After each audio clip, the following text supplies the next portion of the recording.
Welcome to Rob and Tony's Cinematic Adventure. I'm Rob Wilson. And I am Tony DeQuano.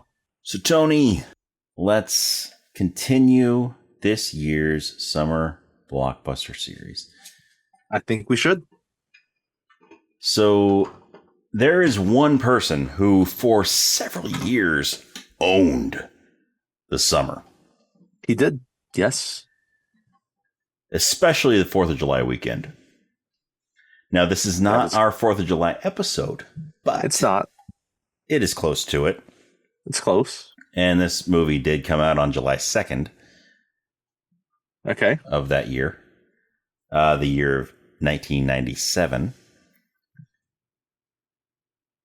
And, so that person is Will Smith, who throughout the mid to late 90s owned 4th of July weekend. He did. He had a monopoly on that weekend, and that's right in the middle of summer. And so his movies were typically summer blockbusters. Especially this one. Yes, this one. This one was huge. Yes, it was. Like, Thor was a big movie, right? But was not at the magnitude of. I mean, this was his follow-up to Independence Day. Yes, which it was. Independence Day, which we covered a couple of years ago, was a massive, huge hit. Right? Both Independence Day and this movie had huge cultural kind of imprints. Yeah. It's hard to ignore either one of these two movies. I mean, this one has gotten a couple of sequels and a spinoff. Yes. And a spinoff. And a cartoon. And comic books. Yes. And talk of a potential feature movie. Yeah. Now, and talk of a potential crossover with 21 Jump Street. I have heard about that too. Now, have the subsequent movies or properties had the same kind of a cultural impact that other sequels have had? No, it has not created the same loved universe that other movies have created. But though they still spawned all of that. Yes, and the sequels and spinoffs, they do have their own sort of charm to them. I especially enjoyed the third one in this series. Okay. Yep. All right. I thought that one was pretty good. The second one, yeah, I was not a big fan of the second one. Second one was very disappointing. Yeah. But for a sequel, they brought it in with bringing Josh Brolin in for the third one I think that was a very good choice in actors for that. But I think the second one was quite as bad as, say, Speed 2 Cruise Control. I would agree. Speed 2 Cruise Control, when they're on a cruise ship that is doing anything but speeding.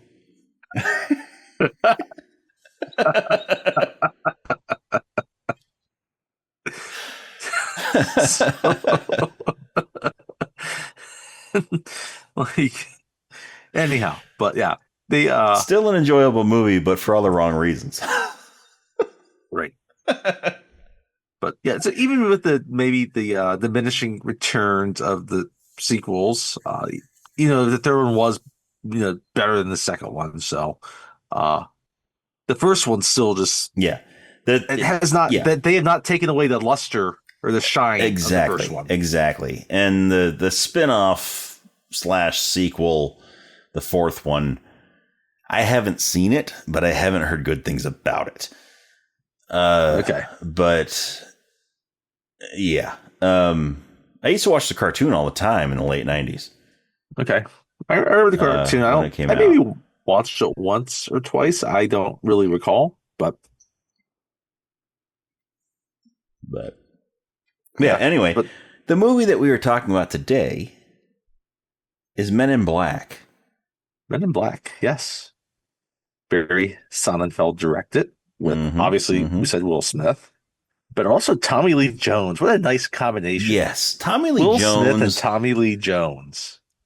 So this movie, Will Smith is arguably the one that made it huge because he was, like we said before, he owned 4th of July weekend in this period of the 90s. Yes. He had a whole song that he sang for this movie. Yes, he did. I still play that song frequently. Yes. But Tommy Lee Jones was perfect for his role in this movie. Yes. He was perfect for this movie. They did a great job casting the two of them together, and they played off each other really well. They did. I mean, it took every role that Tommy Lee Jones has played, really focusing on his fugitive role. Yes. All right. And they somehow made it, made a spoof of it while also honoring the greatness of Tommy Lee Jones.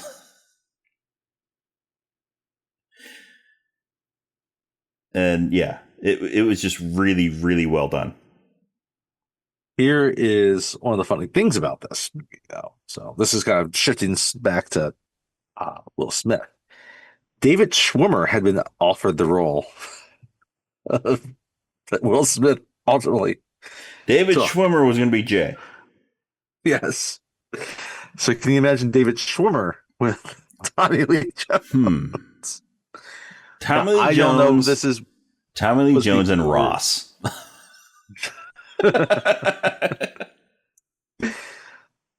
Ross just, Jay just says pivot, and then this pivot.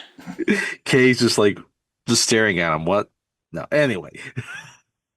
Yeah. I don't know if that was before Barry Sonnenfeld got attached to direct this, because one of the people that was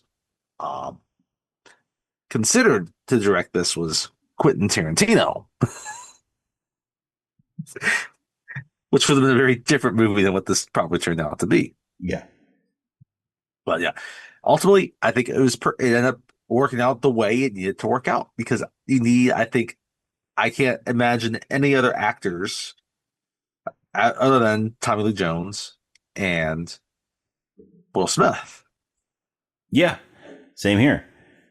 And even Barry Sonnenfeld ends up being a good director for this, right? At the time, he was notable for directing the Addams Family movies, right?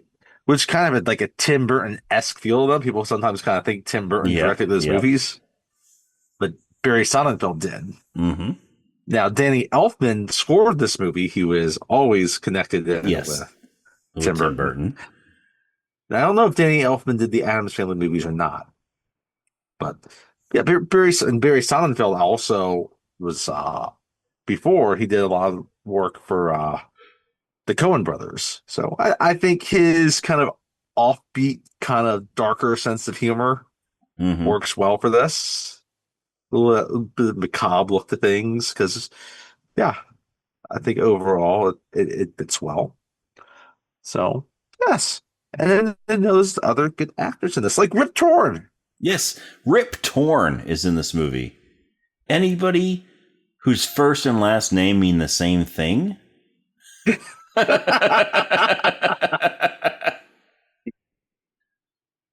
Is okay in my book. We can get to the line later. There's a famous line in this movie about Will Smith making something look good, but I'm sorry, Rip Torn can't make anything look good. No offense to Rip Torn. Rip Torn. He was not an attractive looking dude, but he had a wicked goatee. That is true. The man could grow a goatee. Did you know Sissy Spacek was his cousin? Really? I did not know that. I did not know that. He's also an Academy Award nominated actor. Anyhow, but he's in this I at the mean, he's time. he's not Like a bad actor. he's a He's very just good yeah, actor. He's really good for his role. I mean, everyone fills out the roles nicely, yeah, right? We get Vincent D'Onofrio, who at the time, most audiences would have known him as from Full Metal Jacket. yes, from Private Pile. Yes. Well, this is before Criminal Intent, and then later Daredevil, And right? people would also know him from Adventures in Babysitting. Also Adventures in Babysitting, yes. He was also in The Player, but that was more of an art house type movie, so wider audiences probably did not see The Player. But you also have Lynn Florentino in this, Yeah, and Linda then Fiorentino. This is the first movie I ever saw her in. one of our favorite actors, Tony Shalhoub, has a small role. Yes, Tony Shalhoub does have a small role in this movie, and he is great in his small role. He in this is movie. great in this small role. It's like Tony Shalhoub's interesting, right? Because Just wait till we his get to most Galaxy Quest. We're going to talk a lot about Tony Shalhoub in that movie. he has become recognized as Monk. You can't separate him from Monk. For most people, can't separate him from Monk. Yeah. The funny thing about that, though, is like most of his other roles before that were very different than Monk. Yes. Most of his roles were very different than Monk. But yeah, Monk went on for several seasons, and so yeah, it's. I mean, it's expected that people are gonna pigeonhole him as Monk because Monk was a popular show and it went on for a while. Let's see. Oh, we also have Siobhan Fallon Hogan in this. Some people might be familiar with her comedy. We have John Grease in this, Patrick Green. Yes, John Grease. We're gonna get to that, but yeah, I got some things to say it's about another John small Grease. role, but he's great in his small role. Yeah. Mike Nussbaum is in this movie as well. Which he was in. I thought he was in. I was mistaken about that. But again, no, again, small role. He has a few more scenes, but and then Vern Troyer's in this movie. Yes. Yes, Vern Troyer is in this movie. And that's the thing about this movie is like there's actually a lot of like puppet work in this movie, or just makeup work. Yeah. Oh, it's not all CGI. No, this movie. There's a lot of practical effects. This movie did a great job with practical effects. Yeah. They had puppet work. They had costumes. And what's great about this is one of those ones, those sci-fi movies that really they stuck to the original Star Wars method of doing as much as they could with practical effects and then using CGI to fill in the gaps. Yes. And there's a few points in here where they have to do that. And that's okay. And you look at this movie now, it's almost 30 years old. And it looks pretty seamless. Yeah, when you look at it. Like, it really does. The look of it holds up. And just the movie itself holds up. It's still a funny movie. It's like I said, the acting's good, the action is good. It's a really enjoyable movie. As many times as I have seen this movie over the years, every time I watch it, I am laughing. I was too. And again, like it's been almost 15 years since I've seen this movie. I know all the jokes that come from it. I know, like, every remotely funny line. And every time I watch it, I'm laughing my ass off. Yep. Everyone, just the actors, the writing, the craft people, again, in Sonnenfeld. Yeah, It all comes together and blends to make a movie that you can see. This is why it was a blockbuster hit that people just really enjoy because it's funny, it's exciting, right? And it's got It's like stakes. it's a movie that you could go to on a summer afternoon in the movie theater with a big crowd and just really enjoy it. Yeah. And it's funny and it's got stakes. It does have stakes This movie has some real stakes. and pierogi. And pierogi. But I was talking about the stakes as in like stakes, like they got to do what they need to do or the earth is going to be destroyed stakes. Destroyed for something the Earth didn't even do. But they also have stakes as in, New York's not that far from Philly. Yes. There's a cow in this movie. There is. There is. Does not get turned into a steak that we know of. I mean, it could eventually. It could be. It's also a small farm. This might be used to be dairy for the farm. We don't know. It is a dairy cow because it's black and white. Black and white cows are dairy cows. The brown cows and black cows are the meat cows. Mm-hmm. So, but movies just like to use the black and white cows too because they're the classic cow look. They're what you think of when you think of a cow. Yep. See the cow just go moo. Moo. But yeah, it's been close to 15 years since I've seen this, and I enjoyed it all over again. Yeah. And again, most of it, still felt fresh and new, even though, I've seen it plenty of times. I mean, I saw this for the first time on video, on VHS. I didn't see it in theaters. I saw it on VHS. I do remember seeing it in theaters, but okay. I think it was like 98 that I saw it. All right. So late 97, early 98, somewhere in there. When I first saw it. And when I first saw it, I was watching this movie on a loop. Yeah, I remember I watched a bunch once I had it on video. And it was hard not to avoid talking about this movie because the song that goes with it, Men in Black, was all over the radio. Yeah. And what's crazy is the song actually, I think, came out before the movie did. I think you're correct. Because I distinctly remember the 96 Summer Olympics in Atlanta.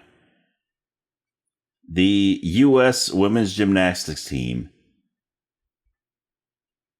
did a dance to this song. Like toward the end of the Olympics. Okay. Yeah, definitely possible. And yeah, and the movie didn't come out until 97. So, yeah. I want to say that the song was around, like, to promote the movie, obviously. But right, yes. That they released the song early before the movie came out. Which I could see. I mean, look at that sound. Man, they had Destiny's Child on the soundtrack. They had Nas. They had The Roots. They had Tribe Called Quest. Alicia Keys. Snoop Dogg when he was Snoop Doggy Dogg. Then Alicia Keys returned for the third one. That is with correct. Jay-Z. The song however, was not nominated for an Oscar. The score was nominated for an Oscar. I mean, it's Danny Elfman. So yes. He did not win. It did win for best makeup, which we kind of talked about. Like the makeup job they did on some of these actors is yeah. Especially D'Onofrio. The makeup job they did on Vincent D'Onofrio was freaking amazing. We'll get to that, but yeah, his makeup job was great. Even like the sweatiness of Tony Shalhoub. That too.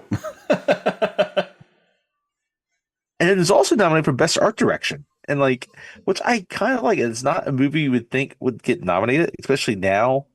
Most of the movies that get nominated for art direction are very art house type movies, or ones that you're thinking are going to win best picture. Yeah. not kind of a fun summer movie like this. Yeah, I mean, this But one the wasn't. sets are great. This one didn't set out to win awards. No, You can tell that just from watching it. They had fun making this movie. they thought they would hope maybe the makeup or movies like this. They hope maybe this or the sound or visual effects stuff like that. Yeah, they get the technical awards. But yeah, But let's see here. you can tell that everybody had fun making this movie. Just from watching it. A lot of fun. Just from watching the performances and everything. And what's fun about this is that like it did beat. Let me look at art direction. Unnecessary makeup.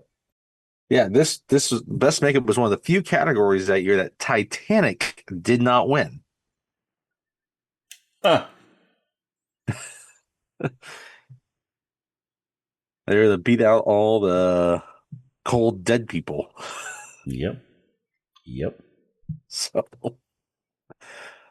but yeah, good, fantastic summer movie. Like again, when I kind of think of watching movies like this in like middle school and high school, like Men in Black just is etched Yeah. into my memory It for is. that time period. Yeah.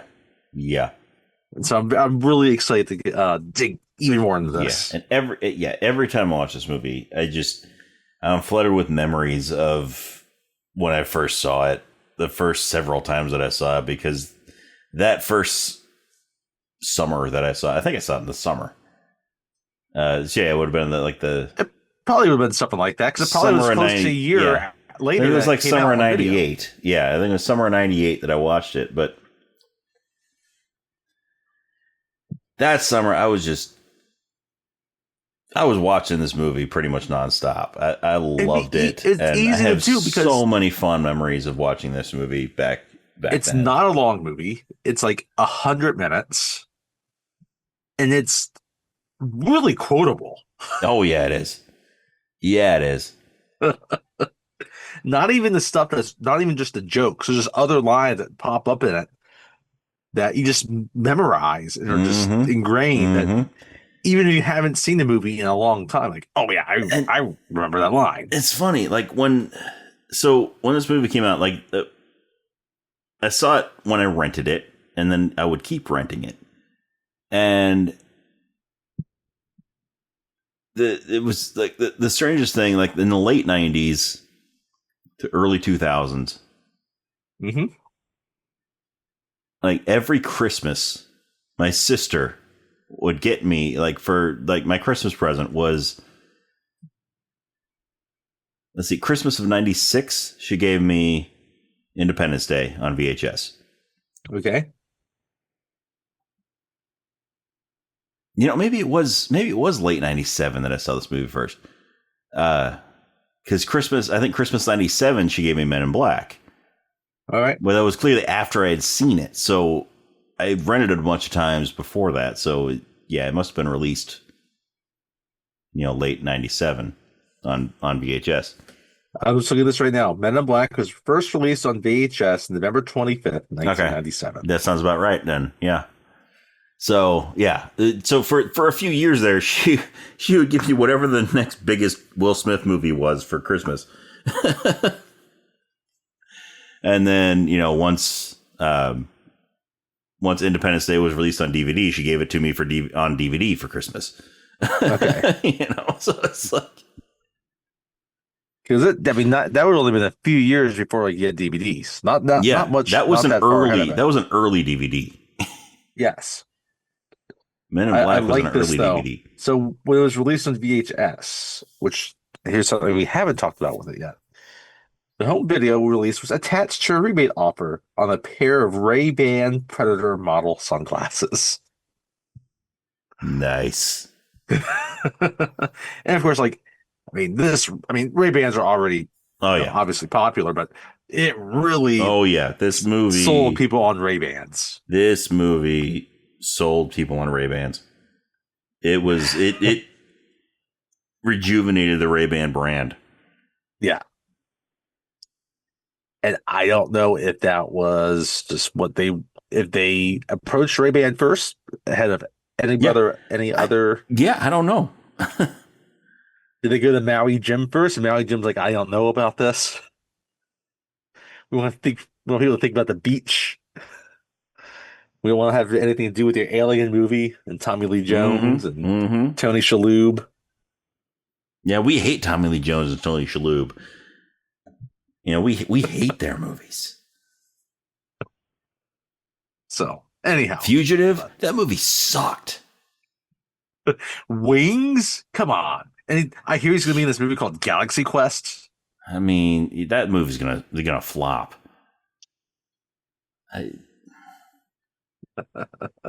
There's no way Tommy Lee Jones is gonna be famous. No way.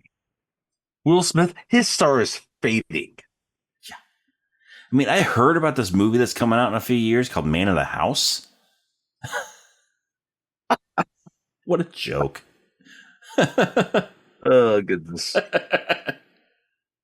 Anyhow. They were wrong. They were wrong. They were wrong. Yes, I think we should get into it. So, as always, spoiler alert, we are going to be talking about this entire movie, beginning, middle, and end. So if you've not seen it and you don't want to be spoiled, pause the podcast, watch the movie, and come back and listen. If you have seen it or you just don't mind being spoiled, keep on listening. But we are going to be spoiling this entire movie, all of the juicy alien bits of this movie. And there's some juicy alien bits. There are some juicy alien bits in this movie. There are some very juicy alien bits in this movie, especially when Will Smith delivers an alien child. We did not get the mother aliens juicy bits, though. No, but there's plenty of juice all over that baby. There's plenty of juice all over that baby. Anyhow, we don't begin with that. We don't even begin with Will Smith. No. We don't even begin with Tommy Lee Jones. No, we begin with the night sky and a dragonfly. Yes. There's a dragonfly flying around. It's like the Southwest. Seemingly erratically. Danny Elfman score. It is flying to Danny Elfman. Yes, it is flying to Danny Elfman's music. Not flying to music. Danny Elfman. It's flying to his score. It's flying while listening to Danny Elfman's beautiful music. Right? It's a nice fast piece, kind of classic Danny Elfman type of score. Yes. And it's just like it's flying somewhat erratically. Yes. The wind is picking it up. It's, experiencing different struggles in its flight. Yep. It's flying by some cacti and some other tumbleweed and brush here. You really grow to appreciate this dragonfly. You do. You really love his spunk and his spirit. You love how this dragonfly is just pushing through all of this adversity that it is facing in this first few seconds of this movie. And you're rooting for it. You are rooting for the dragonfly, yes. And then it splats on a windshield. And you get to see his juicy bits. Yes, you get to see that dragonfly's juicy bits all over a van's windshield. Yep. And then you see the windshield wipers go up and smear those juicy bits all over the windshield. And the driver's just like, damn bugs. The driver of this van is John Grease. John Grease. Who, I love John Grease. Yes. John Grease. The first time I know I had seen him before, but the first time I really, truly appreciated John Grease was Napoleon Dynamite. Yes. He was Uncle Rico. Well, and that's the thing. Like, he is mostly a very much a just character kind of actor. In this movie, like, if you don't know who he is, he's unnoticeable, really. Yeah. And the first time he was watched, just 1997 or 1998, that's... Yeah, he's really only in the first few minutes of this movie. Mm-hmm. But looking back, seeing his career since this, you really appreciate him more in this small part. But yeah, I mean... You know he was in an episode of Quantum Leap? I wouldn't be surprised. He was also in the X-Files. I knew that. He's also one of my favorite named TV series, Jake and the Fat Man. Yeah. Jake and the Fat Man. Anyway, And of course, he's also moving on up with the Jeffersons. well, of course he is. Why wouldn't John Grease be moving on up to the east side to a deluxe apartment in the sky? Aye.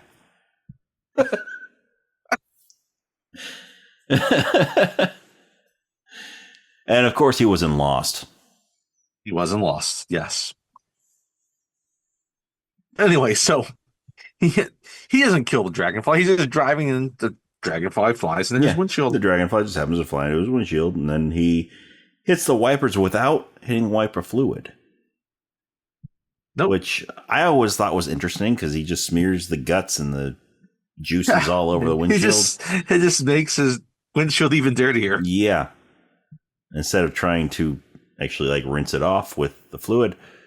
But yeah. Maybe he's out of fluid. Maybe he was. I mean, we find out really quick that he is a coyote. Yeah. So like he can't, when he goes and fuels up at the gas station, he can't stay there too long and to like buy a gallon of wiper fluid and fill it back up. Yeah. So yeah, he could have been out. But so he's driving a van. He's driving a van and he gets stopped by state troopers. By the state troopers, yes. And he just can say, I don't have anything back there. It's like, oh, no, we know you do. Right?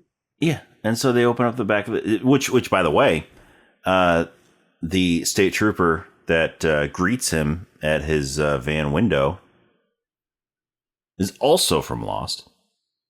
That's right. So, yeah.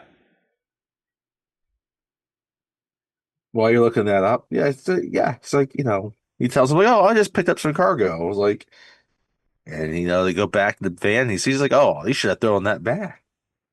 You can't do this, right? Let's see. Not him. I don't have him right now. But then as the state troopers and our van driver, who does have a name, by the way. Yes. Nick the van driver is how he was credited. Nick the van driver.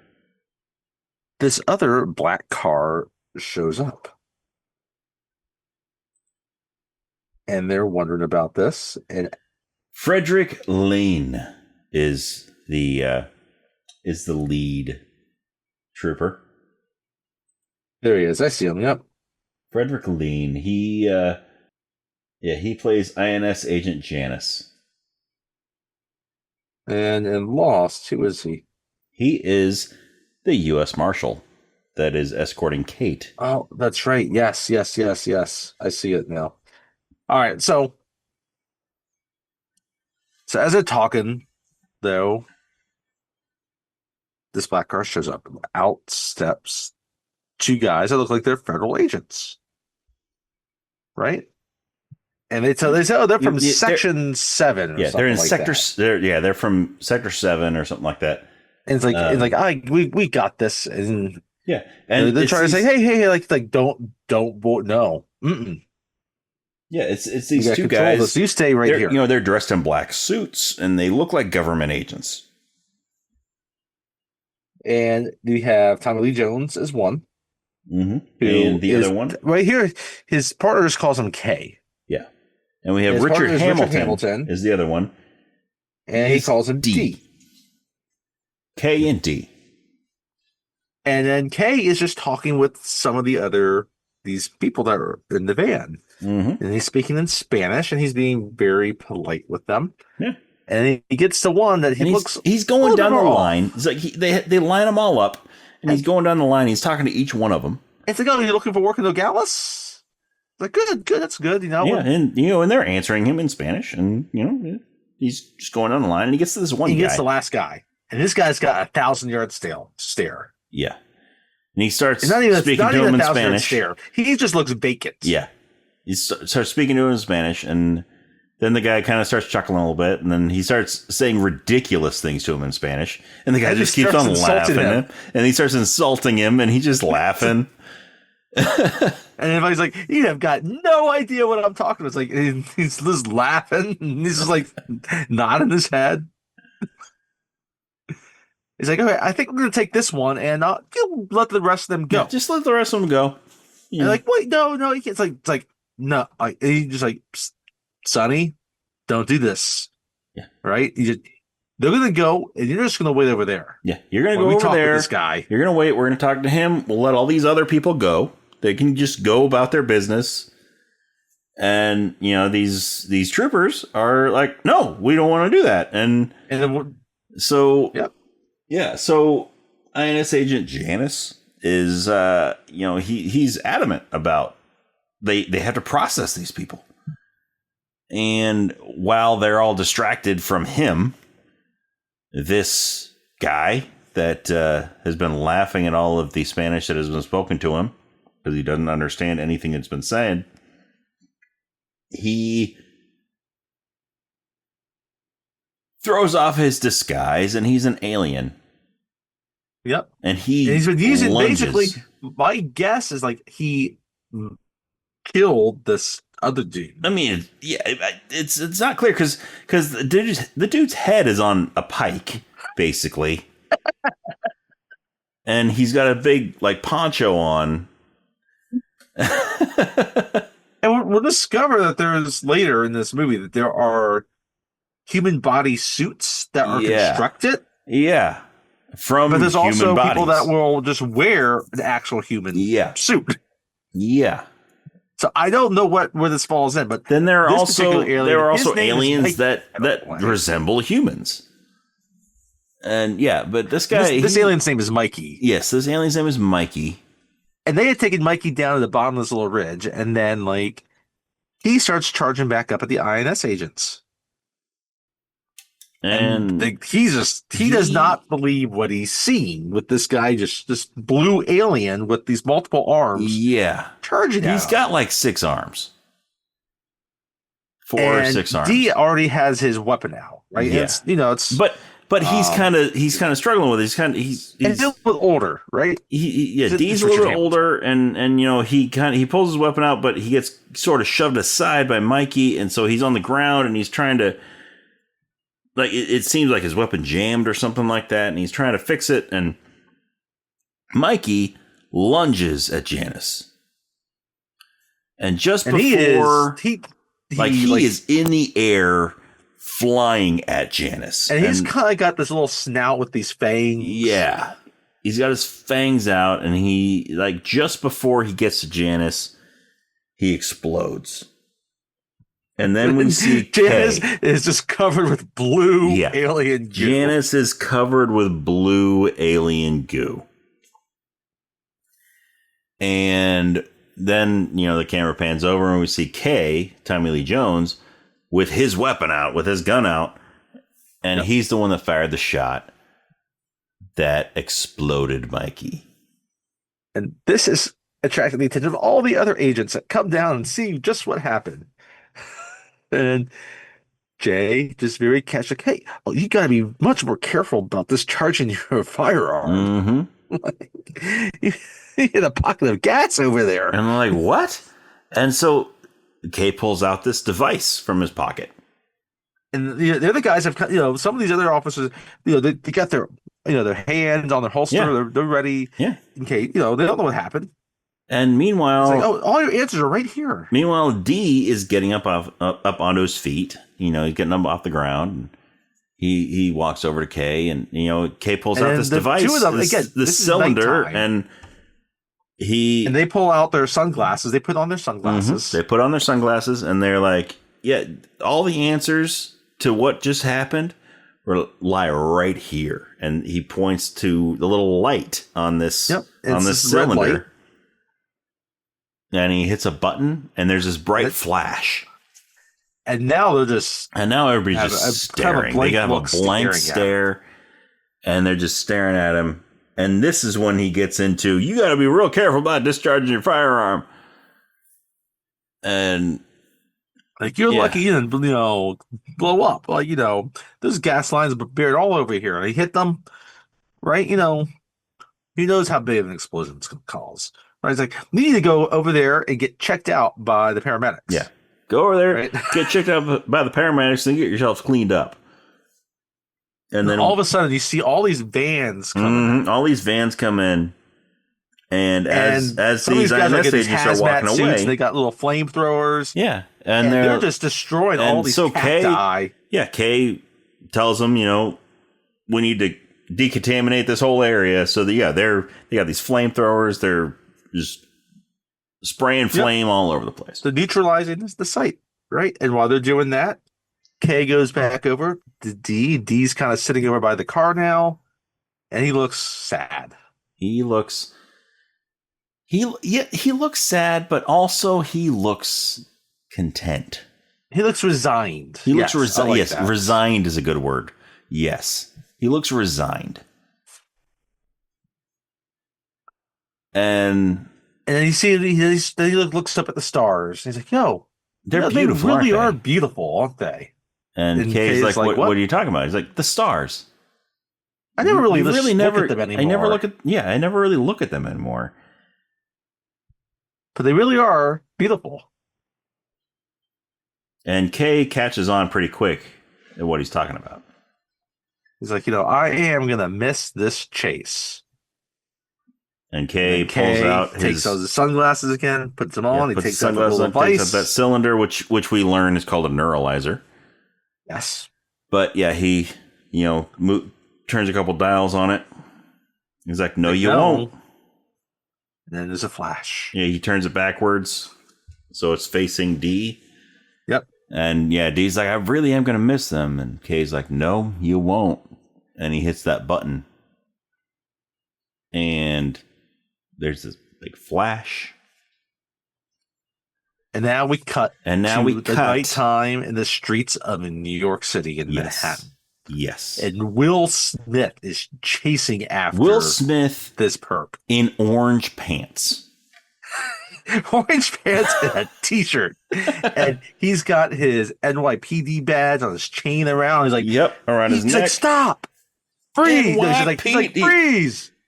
Stop. And this guy keeps running. He's like, NYPD. Freeze me. Stop. Yeah. Freeze means stop. NYPD means I will knock your punk ass down. Well, I don't think it's his partner, but some other officer that's there who's definitely a lot chubbier. He's got a little bit of a belly on him, and he's trying to keep up. You get him. He's like, you get him. Go, you get him. And they're going through parks. They are running through Manhattan. They are running. Like, Will Smith is running hard. This guy's outrunning Will Smith. So Will Smith is running like Tom Cruise. Right? But somehow this guy is outrunning him. He's running faster. And they finally get to a parking garage. Yeah, they get towards the parking garage. Yes. Well, yeah, they get toward the parking garage. So Will Smith catches up to him. Yep. He catches up to him, pins him up against a wall. And the guy pulls out this funky looking gun. It's like a classic kind of like ray gun from a bad 50s alien movie. Yeah. But you only see it for a split second, and and Will Smith knocks it out of his hand. And it falls on the ground and then just disintegrates. Where he runs up that wall and flips, does a backflip around Will Smith's head. But yeah, so the gun falls on the ground. As soon as it falls on the ground, it disintegrates. It just explodes right there. And so he's a little bit distracted by that while this guy this guy does his little backflip over Will Smith, and then he keeps running. He runs into the Guggenheim. Yeah. The Guggenheim, which we have talked about before. Yes, we have. When we talked about Batman. And so he is running through the Guggenheim, and then which again, Will Smith could be something that would make people think that maybe Tim Burton directed this. Yes. And so unlike the hotel in True Lies, there is not an elevator that goes directly to the roof. There is not a glass elevator or two glass elevators that go directly to the roof. So they both have to run up to the roof. So they're running up there, and the other guy gets there first, right? And then he thinks he realizes he can't really. It's not easy to go down, so he's going to try to find another door to go back down. When he opens that door, Will Smith's right there, and he comes out. He grabs him. It's like, "Hey, bud!" And he grabs him, and the guy blinks his eyes, and then Will Smith is looking in his eye, he's looking him directly in the eyes. And after he blinks his eyes, then there's another set of eyelids that come in and blink sideways. Sideways, yeah. Just real quick. And this kind of this disarms Will Smith a little bit, right? Because he's not expecting the guy to blink two sets of eyelids. Yeah. And then the guy starts backing up a bit towards the edge of the roof. Mm-hmm. And Will Smith's like, hey, get a little bit closer to the edge. We can get those eyelids fixed. Yeah, we can get that fixed. We can take you to an eye doctor. We can get that fixed. The guy's like, he's coming, and he's not because I failed. Mm-hmm. And it's like, your world is coming to an end. And then he turns around and he just does a swan dive. Well, not quite a swan dive, but not quite a swan dive. He just puts out his arm, throws himself across, and he just throws himself off. Yeah, he throws himself off the roof of this parking garage. And as he's falling, it's like this screeching sound that you hear before he hits the ground. And then you kind of look up and you just see Will Smith looking down. Mm-hmm. Kind of just amazed at what happened. Not both that this guy's got two sets of eyelids, he had this weird gun, and then just decided to jump off the Guggenheim. So then we got Will Smith back at the precinct. And they're trying to go through what happened. Yeah. Right? And the other officer was there earlier, is in there, and then their superior's in there. And so they're asking him, so this guy blinked his eyes. He blinked twice. He's like, no. He blinked. And then he blinked a completely different set of eyelids. And he's like, okay, was this before or after his firearm disintegrated? This is like, after, sir. Okay. And then, before, the guy's taking it seriously, but not the chubby guy. No. The chubby guy just looks at it's like, you know what? I think he threw him off. And then Will Smith just looks at it's like, hey, hey, if it's like, hey, buddy, he's like, I forget what he says. But then Will Smith, if you were half the man I was, if you were half the officer, if you were half the cop I was, it's like, I am half the man you are. By the way, at this point, we have found out the name of Will Smith. This is James Edwards. Yes, James Edwards is Will Smith. Yeah, I love that. The dude with the belly. He's like, if you were half the man I am, he's like, he cuts him off. He's like, I am half the man you are. the superior comes decides he needs to separate the two of them. It's like we'll be back in a little bit. As they're leaving, Will's just like, a few minutes on the Stairmaster.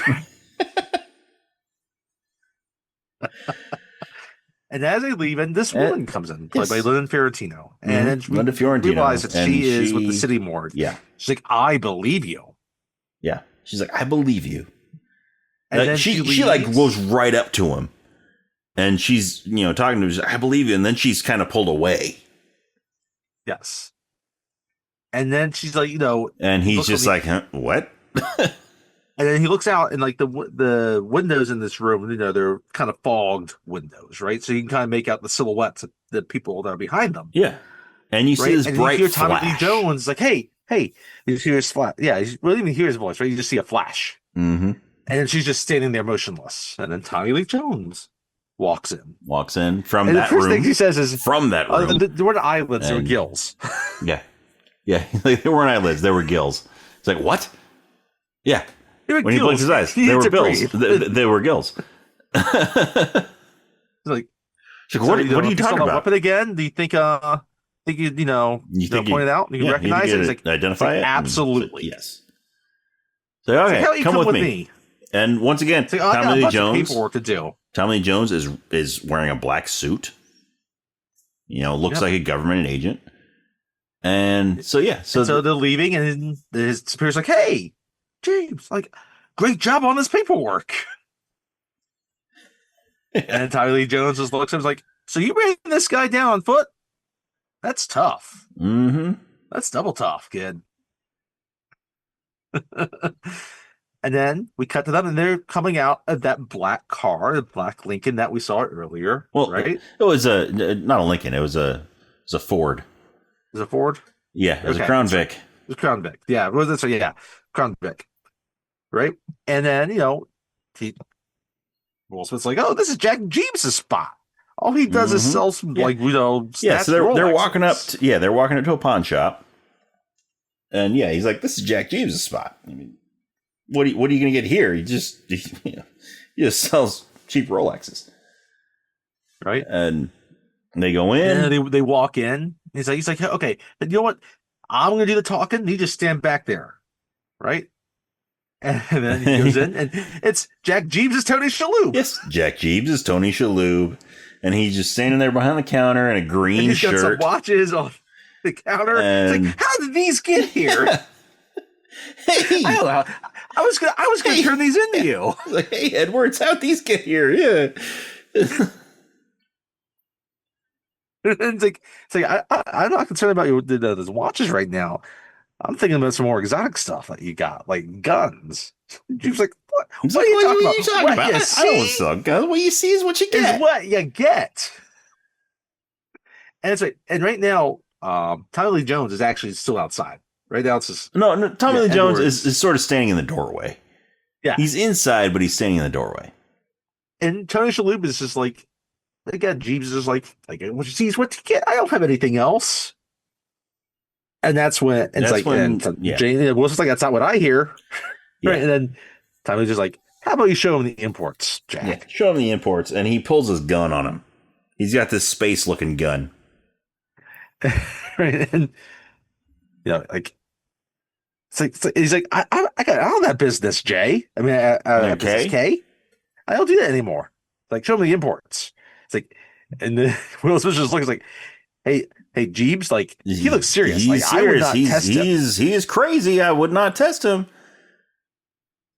And then he starts counting. And then all of a sudden, he just shoots. Yeah. Once he counts, and he counts to 3.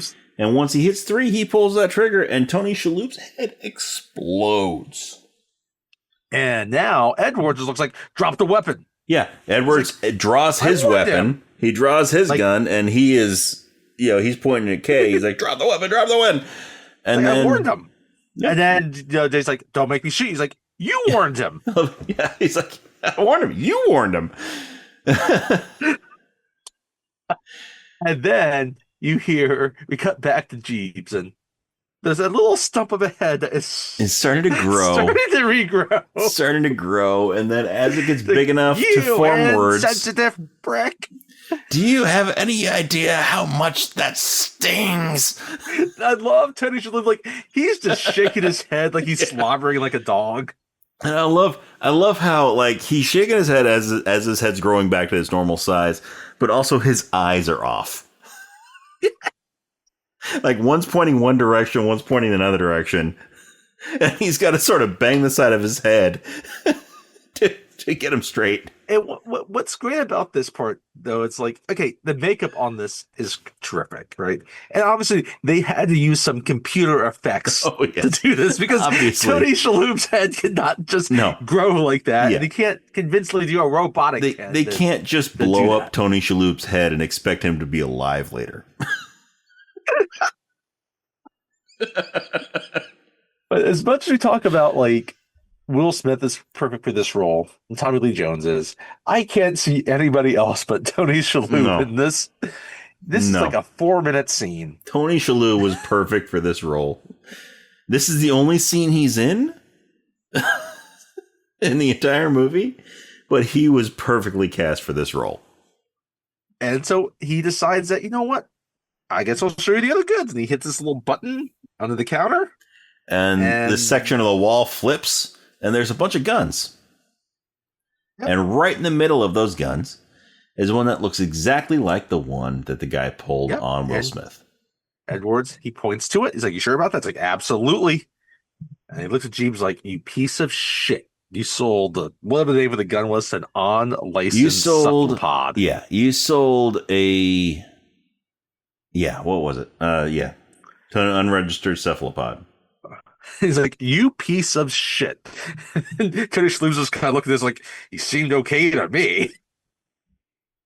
It's like, oh, yeah, no, it must have been for assassination.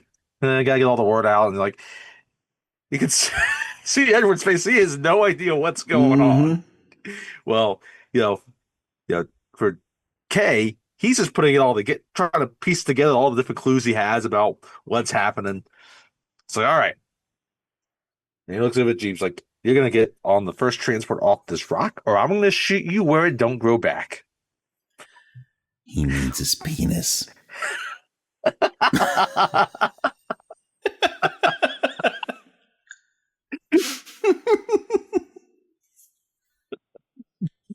just love the ending line of it. It's like Edward's like, and Will Smith's just like, "And yeah, I'll be back about those Rolexes too."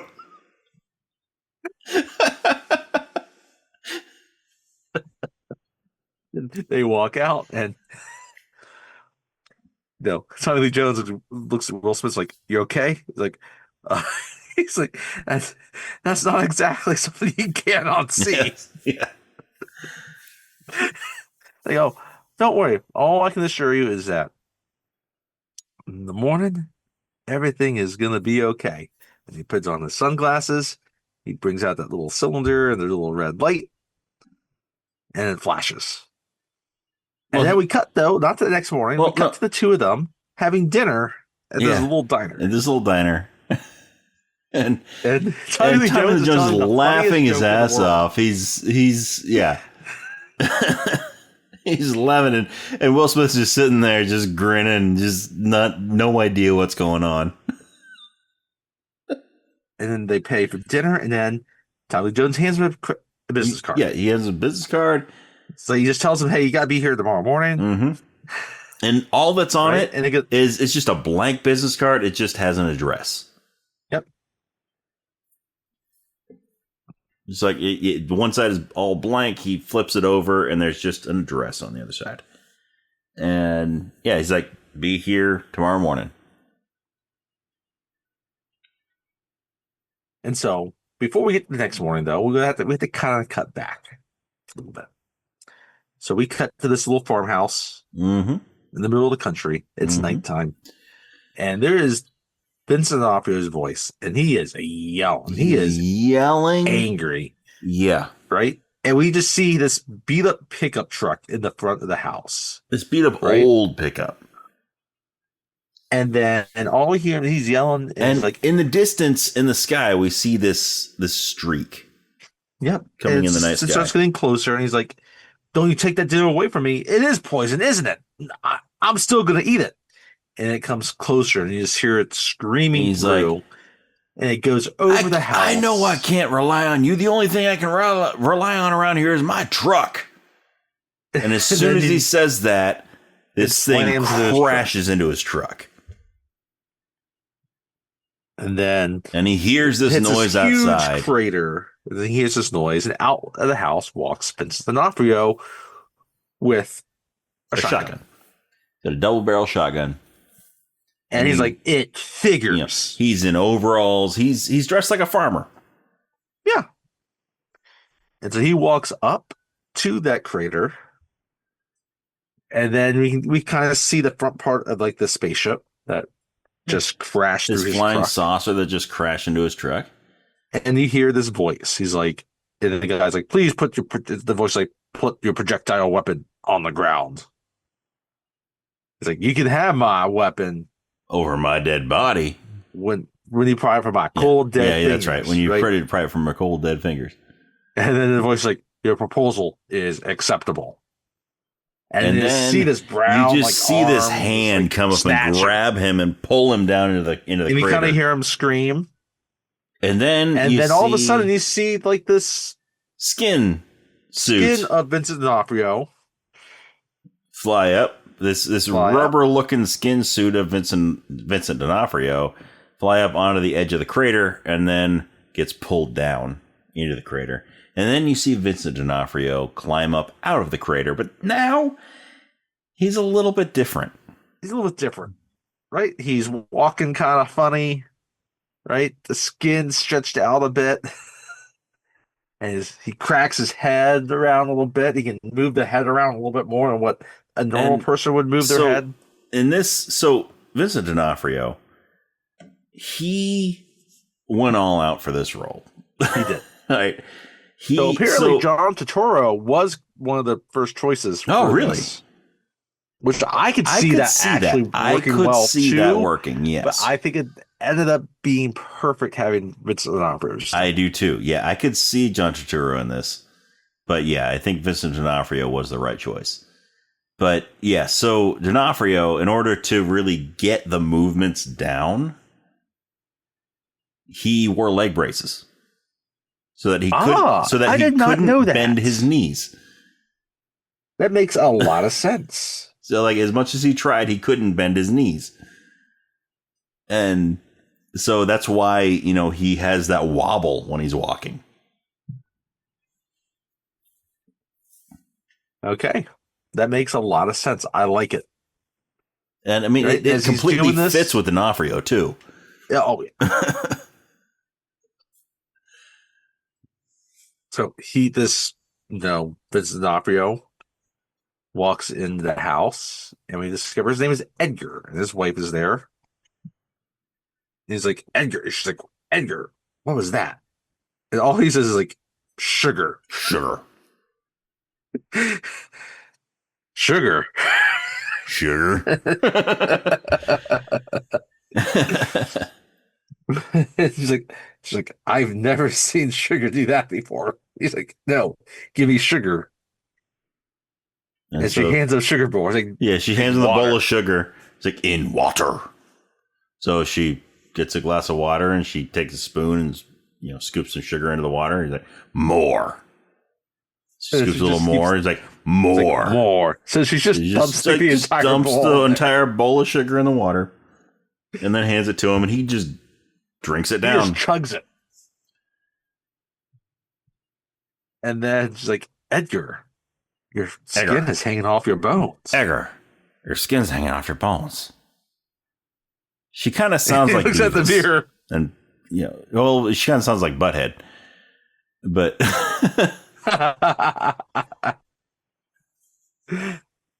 but yeah, and he looks at himself. He's like, yeah, he looks over. There's a mirror, and he's like, huh. So he grabs the back of his hair and he just yanks back, and like his whole face just pulls up.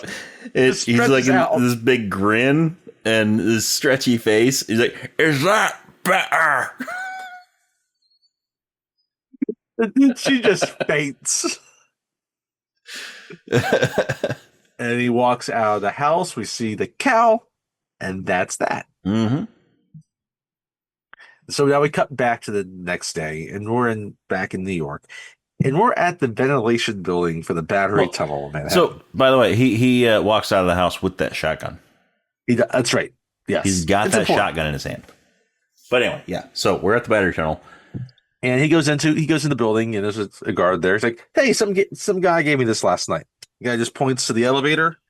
Get in there. I love this. I love this room that the guard is in.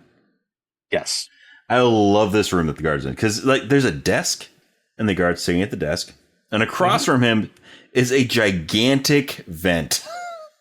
Yeah.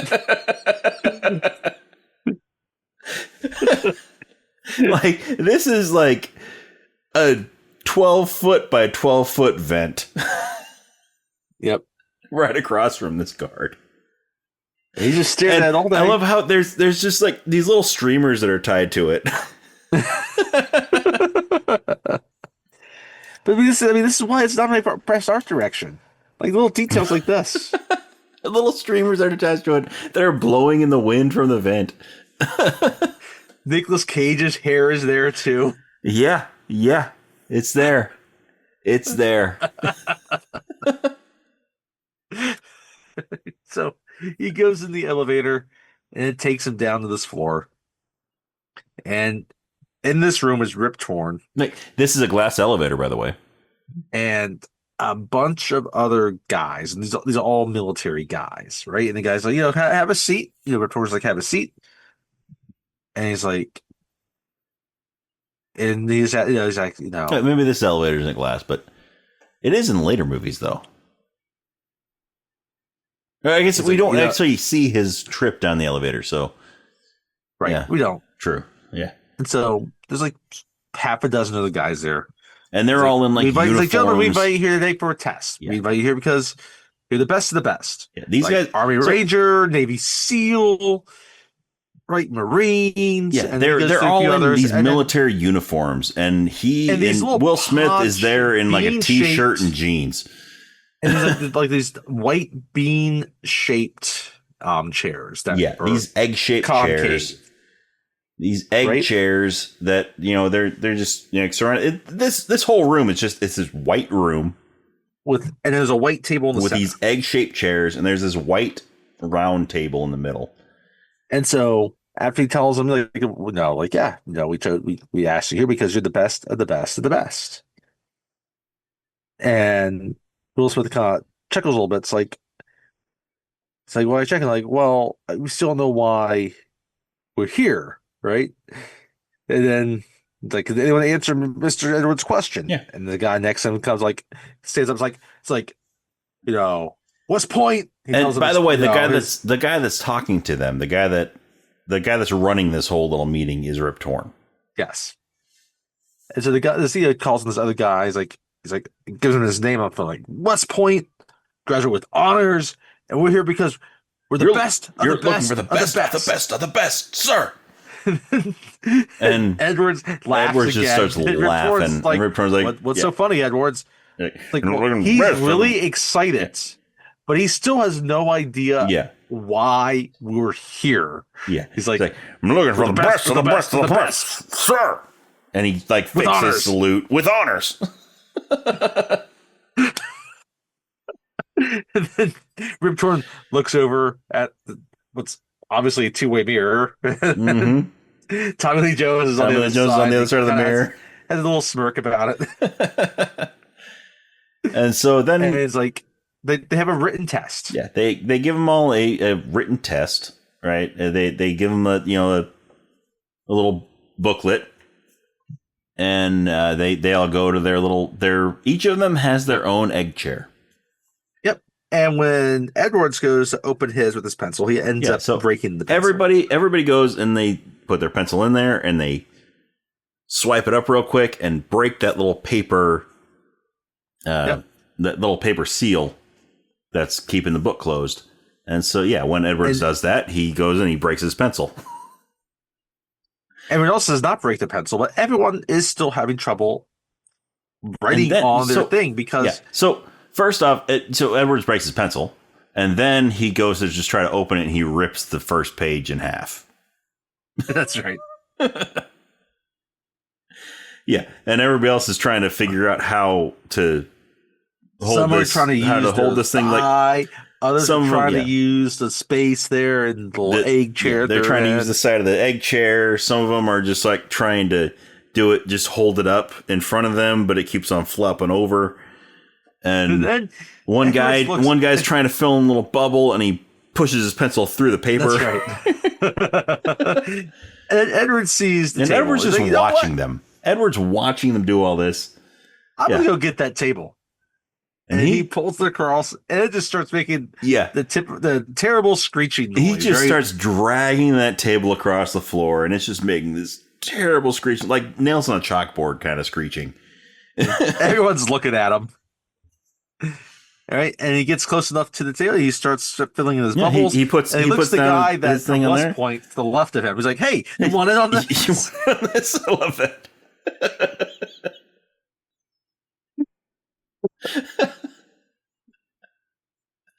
So next, They have a shooting exam. they go to the gun range, and they have they're all given a gun, and Rip Torn gives them a little bit of instruction, and then they got like 60 seconds. Yeah, they have 60 seconds. Fire as many shots, and they hit as many targets as they can.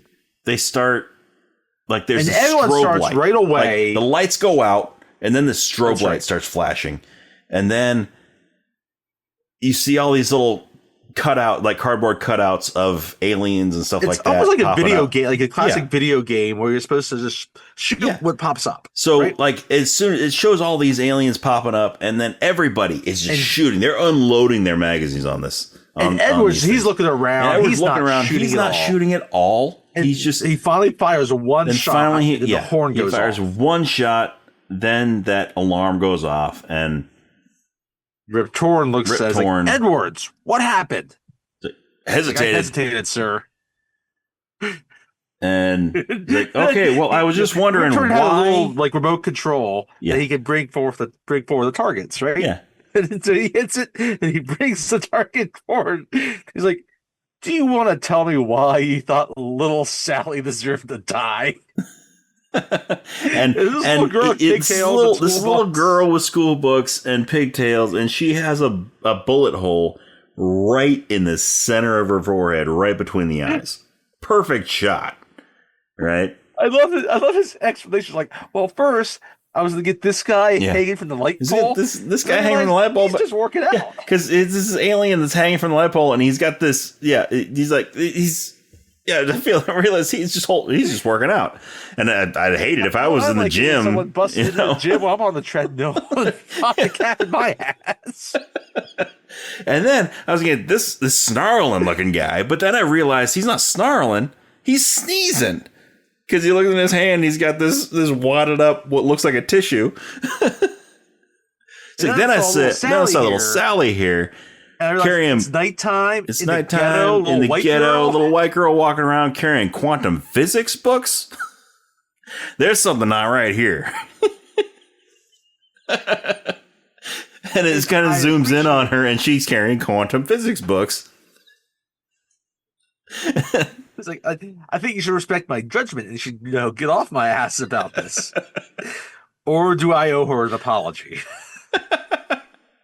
I love that last part. Or do I owe her an apology? And Rip Torn leaves, and the rest of them are there. They're all kind of staring at the targets, and everyone's looking at the other guy's like, that was a good shot, though, right? Everyone looks at the same guy from earlier, the with honors guy. He's like, yeah, that's a great shot, though, right? And you get a little shot of Tommy Lee Jones, Rip Torn talking. It's like, I'm going to trust your judgment on this. He's like, yeah, no, this guy ran down a cephalopod on the foot. Like, it's double tough. Yeah. It's like okay. So Rip Torn comes back in. He's like, all right, gentlemen, we have one more test for you. An eye exam. So they all leave. They leave the firearm and then the table. Yeah. So they put them on the table, and Will Smith is the last in line. Yeah, Edward's the last out. And as he's walking out the door, Tommy Lee Jones comes up and he grabs him. He's like, hey, come on over with me. Right. And so they start talking, and they walk past this room where all the others are, and we see Rip Torn there. He puts on some sunglasses, and you see a flash go up. Right. He's like, I just need you all to look right here in this light. We're gonna administer your eye exam. Tommy Lee Jones, and we're just like, hey, what's this all about? It's like Tommy Lee Jones, well, about 40 years ago, the government started this underfunded project about establishing contact with alien life forms. We didn't think they'd find anything, and then they got some contact. A few years later, I didn't think anything much was going to happen at first. It's just, it's this middle of this corn, night in this middle of this, the country, this cornfield. Meanwhile, he's got this file in his hands. Yep. And he's showing him these pictures. Yep. At first night, there was 8 of us. There were 6 scientists. There were 6 agents, 1 scientist, and 1 guy that got lost. Just got lost in the background. And then there's this picture of this guy giving flowers to this really tall looking gray alien. He's giving that tall man flowers. It's like, and ever since then, Earth has been, a waypost for like, aliens had no other place to be. Ever see Casablanca? Like, yeah, It's like, it's it's like that, but for just like aliens. that, but less Nazis, more aliens. And then he just nods like, oh yeah, okay, it makes sense. When's the last time you had a CAT scan? It's like, oh, company policy, we get one every year. It's like you might want to reschedule yours.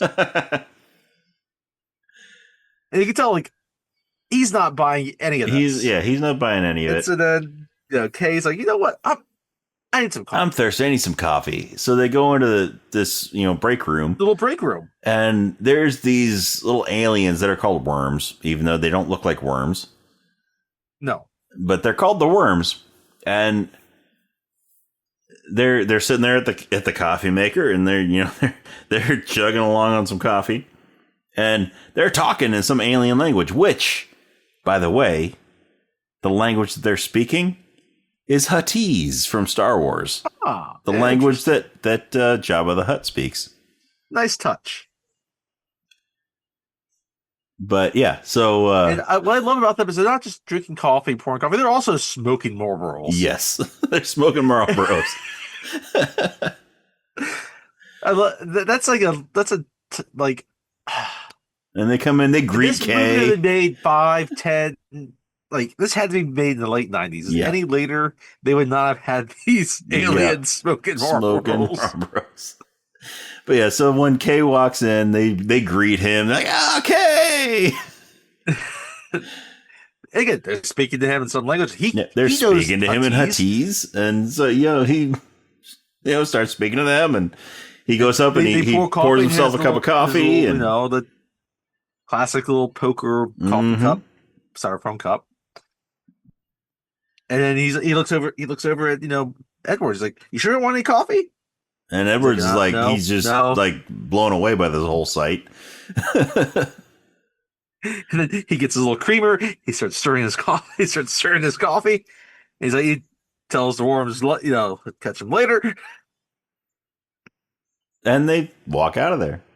Yeah. And then now he just gives a full debriefing about everything. And they're outside now. They're outside. So they go out. They're sitting in a park bench by the river, and he's telling them everything about all this stuff. And so I love this exchange. So I do too. So Edwards, after Kay is done giving his whole little spiel, Edward's like, why the big secret? People are smart. They can handle it. Asking them why they don't just tell people, about what's going on with aliens. Yes. And I love Kay's response. Because Edwards is, why the big secret? People are smart. They can handle it. Kay's response is, a person is smart. I say a person is smart. People are dumb, panicky, dangerous animals, and you know it. 1,500 years ago, everybody knew the Earth was the center of the universe. 500 years ago, everybody knew the Earth was flat. And 15 minutes ago, you knew that humans were alone on this planet. Imagine what you'll know tomorrow. Yep. And so, he accepts that explanation about it. And, it's like, most of them, they're just living their lives, right? Some as cops, some work with us, this and that. It's like cab drivers, like, not as many cab drivers as you might think. Not as many as you think.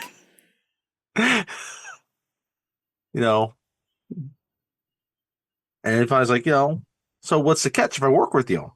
Well, you're going to sever every human contact that you have, and no one's going to know you exist. And it's Edwards like, okay. He's like, okay. And it's like, so I'll give you until tomorrow to think about it. And he walks away, and Edward's like, is it worth it? So yeah, it's worth it. Like, yeah, it's worth it. It's worth it. He's like, you gotta ask yourself though if you're up to it. And, and you see it. He sits there through the sunset, through the night, ruminating over this massive offer. And then we get the next day, and he's back there at the tunnel building, He walks in. He says hi to that guard again. He was still staring at the massive vent. Mm-hmm. And then he walks in the elevator, and Tommy Lee Jones or Kay is already waiting for him. And then he's like, all right, I'm going to do this, but I'm going to give you some ultimatums. Like, I'm not going to be called sport. I'm not going to call kiddo. Like, you saw the skill. You recognize it. Right? Like, all right, come on, Slick. It's like, but I got to tell you right now, all your skill, they don't mean dick. And then the elevator opens, and you're into this massive, like, terminal hall. So the And, like, back, this is like a that's right. multi-purpose This elevator, area. it's an elevator, but then the back side of it opens up into, like, it's the same That's elevator right. he went down earlier, but it was closed. But yeah, the That's back right. side of it opens up, and it's this massive room. And part of it looks like white room. open office area, but there's part of it, as we see as he's walking, is also like this, almost like an airplane terminal, because there's like a desk there. Yeah. And there's this bold aliens, like, you know, and this guy's like, hey, do you have anything to declare? And he brings out this food, like this like kind of sea urchin looking thing. It's like, I brought lunch. Right, you know, do it, you know, typical so kind of it's like customs yeah. thing, you know. And, you know, you start looking around this entire thing, and then we see Rip Torn again, Mm-hmm. right? And which at this point we can probably use his name. Zed. Zed. Zed's dead, baby. Zed's dead. Yeah. So he walks up to Kay, and he's like, so this is him, huh? Right? And they're looking around, and they're seeing these two big aliens at this big keyboard. And these are the twins. Bob Yeah. and Hawk. Yeah. These are the twins. And Bob. And they have access, these, you know, to every registered alien on Earth, where they can just go ahead, put in their name, and bring them up. Right? One of them is, we look up, we see Sylvester Stallone. And we see Stallone in there. There's a bunch of little screens that pop up, and there's just different people I think in Al there. Roker is one of them, if I remember correctly. Yep, I think so. And Stallone's one of then, them. And he's like, Edwards I can't believe is like, this. I can't believe it. I always knew my third grade teacher was an alien. She was like from like Venus or something. And then like, actually, oh yeah, this is so and so. Jupiter. Well, actually, one of its Jupiter. moons. Actually, yeah, one of its moons. But then he blows up the screen, and they enlarge there's- it, and she's like, class, if I have to say it one more time, be quiet and pay attention. And that's fine. It's like, all right, get him over here. Show him what he's gonna wear. And he's like, what? It's time to put it on. He's like, what? It's like the last suit you're ever gonna wear. Oh, we jumped ahead slightly too quickly. So when they're going around before they see the twins and all that, it's like, oh, how do we fund all this? Like, oh, we got patents on certain things. Like, look at this. This is going to replace CD soon. I guess I got to buy the White Album again. Yeah, he holds up this little tiny, like even smaller than a mini disc. Yeah, it's like, yeah. I guess they also like the patent like Velcro and the microwave. Yeah, yeah. We hold a few Right? patents from some out of town visitors. You know, stuff like Velcro, the microwave, and this thing. And he holds it up, and he's like, "This is going to replace CDs soon. I guess I'll have to buy the White Album again." But then there's this little ball that's just like suspended. He's like, "Hey, what's this?" And he touches it, and it flies away, and it just he's bouncing around the room. You know, it's all over the place. Zed's up in his office overseeing it. Like, he turns his head so it misses him, and like it's going through things. It hits some guy in the butt. And he's like, "Oh, get that man some ice! Yeah, get that man some ice!" It's like, "Oh, sorry, I'm gonna pay for that," because it starts hitting some machinery somewhere. It goes into like what looks like the science lab, just starts breaking beakers and test tubes. See, I will pay for that, and then it comes up, and then Kay gets like this has this glove on his hand, and he catches it. And then he goes and puts it back in its little place. He's like, This caused the New York City blackout. Some guy thought it'd be a great practical joke. Right? And so it's like, yeah. Then we cut like the last suit he's ever gonna wear. Right? And they We go through, over we go to this and locker room. there's we a go locker to room, and J. each of the lockers has a letter on it. Yep. And we get to J. And they open it up, and there's this suit there. And so he's starting to get dressed, and we're kind of in between him and K. K is deleting every link to him. Well, yeah, so the lockers each have letters on them. And they stop at J. And he opens up the locker, and there's a suit in there. A black suit, just like what K and Zed and all of the other people in this area, in this place, are wearing. So he starts to get dressed, and we kind of cut between him putting on the suit, and K is deleting every link to him, every bit of ID, even his gym membership. K is sitting at a computer, and he's just hitting delete, delete, delete, delete on everything. And then we have Zed talking over the two of them. Mm-hmm.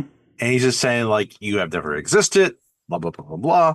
Like, meanwhile, we're this deja vu, and like you just blend into the crowd. Yeah, when you show up somewhere, people see you as deja vu, and you see Jay, or you see Edwards standing at this big ball. This big ball. There's this post coming out of the floor with this ball on the end of it, and he puts his fingers on there. And it burns, and it just like and it just burns right at his fingers, and then you see the screen that says fingertips or fingerprints removed, and it burns his fingerprints off, and then it shows him starting to suit up.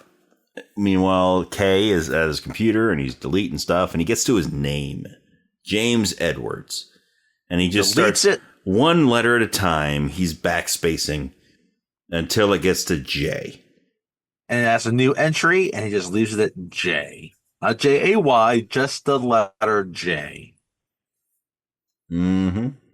And that is his new identity. He is Agent J.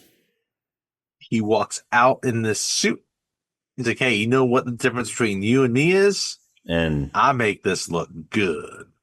Mm-hmm. And Tommy Lee Jones just kind of looks at him.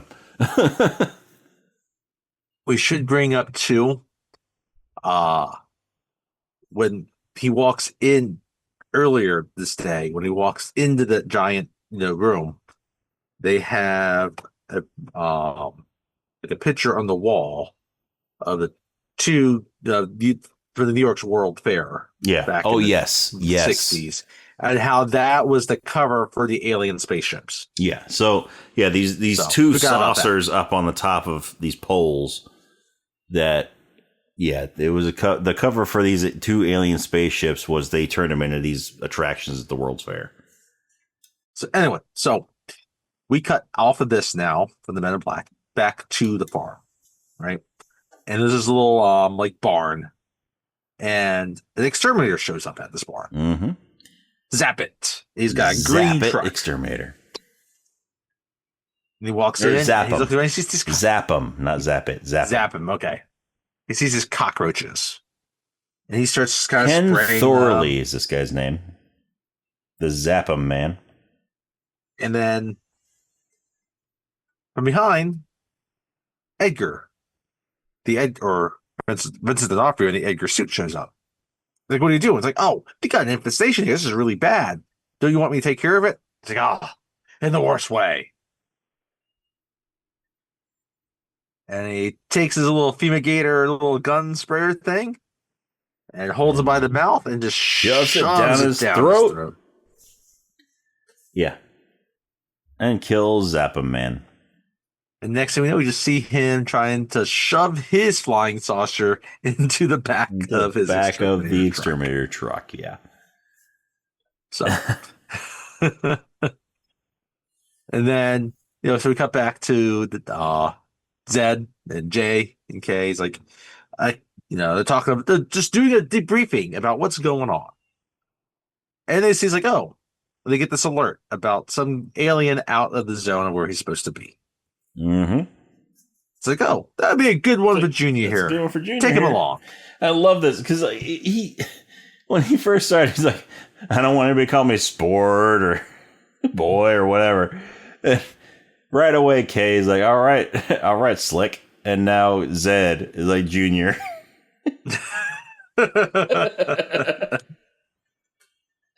It's a good one for Junior here.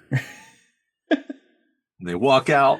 That Crown Vic is out there. They walk in. He's like, I love how they're walking up to. He's like, we've got all the money in the world, and we drive around a Ford POS. Kay's just like, just get in. Just get in. So they get in, and Kay's like, all right, now, and they get in, and there's this little bar coming up from the middle, this little pole coming up from the middle, and with a ball on the end, and Jay kind of grabs that as he's sitting down, and Kay's like, you see that red button? And there's a red button on the end of this ball. He's like, yeah, don't ever touch that red button. So, Jay pulls his hand off of there. And then, they intercept this alien that's out of his zone. Yeah. And he's in New Jersey. You see the World Trade Center in the background. Yeah, because this was pre 9/11, so the World Trade Center is there. And it's like, hey, can I see your license and ID? It's like, no, your other license and ID. Your license is registration. It's like, oh, okay, well, you're out of your zone. You're not supposed to be traveling here. It's like, well, I know that, but well. And he looks at the back, and there's this woman in labor. Mm-hmm. It's like, oh, okay. Well, you come out with me. We'll talk. And he looks over at Jay's like, and you take care of that. And he's like, what? He looks over, like, and he starts talking. He's like, okay, just breathe. And then you have Kay, the guy that talking in the background. And it's like, so, oh wait, why are all these people leaving Earth all of a sudden? And all of a sudden, in the background, you just see Jay get picked up by this tentacle, and it just starts banging him all around the car. I love it. He's just like, and when Kay's walking away with the driver, he's like, "Oh, don't worry about it, Jay. You can handle this." And the guy's all concerned. He's like, "Well, has he ever done this before?" He's like, "Yeah, oh yeah, tons of times." and Jay's like, "Oh, what do I do?" He's like, "Oh, just catch." And finally, after getting banging around, like, spits out and he falls back, and they rush over to him. And he's holding his baby with his giant tail tentacle. And Kay's like, congratulations. It's a squid. Squid.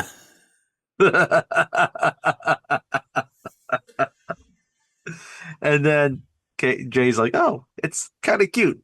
And then it just pukes all over him. Just pukes all over him. So then they're sitting in the car afterwards, and he's got all this alien amniotic fluid and puke all over him. Kay's like, anything about that seem odd to you? And by the way, this was so the husband was Patrick Breen. That's right. He was Mr. Redgick, and then Mrs. Redgick was his wife in the back seat, and she was played by Becky Ann Baker. Okay. But yeah, so Jay is covered in baby alien puke. And Jay decides this is odd that they would risk going out of the zone and taking a jump, with the status. Like, you know what? Something big's happening here. I got to check the papers. Mm-hmm. And their papers are your typical supermarket tabloids. It's like, occasionally, some of the main ones will catch something, but you got to look at these. The hot sheets. Right? The hot sheets.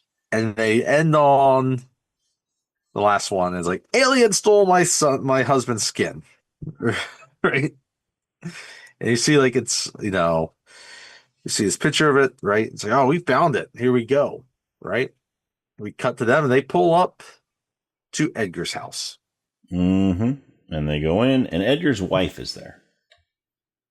And at first, they're trying to be casual about it. It's like, you can make fun of me like the others. Like, no, we here at the FBI do not have a sense of Yes. humor that we know of. Edgar's wife, Beatrice. Yes, Beatrice. Played by Siobhan Fallon Hogan. And so she invites them in. It's like, hey, do you want some lemonade? And like, oh, yes, please. And they're very polite about it. Yeah. And so she goes through everything that happens. And meanwhile, they're drinking this lemonade. Kay is just drinking it like normal. Jay takes a sip of it, and he just gets this look on his face, this just sour look. It seems like it's just lemon in this lemonade. No water, no sugar. And of course there's no sugar. She gave it all to Edgar. Exactly. There's no sugar in it because she gave it all to Edgar.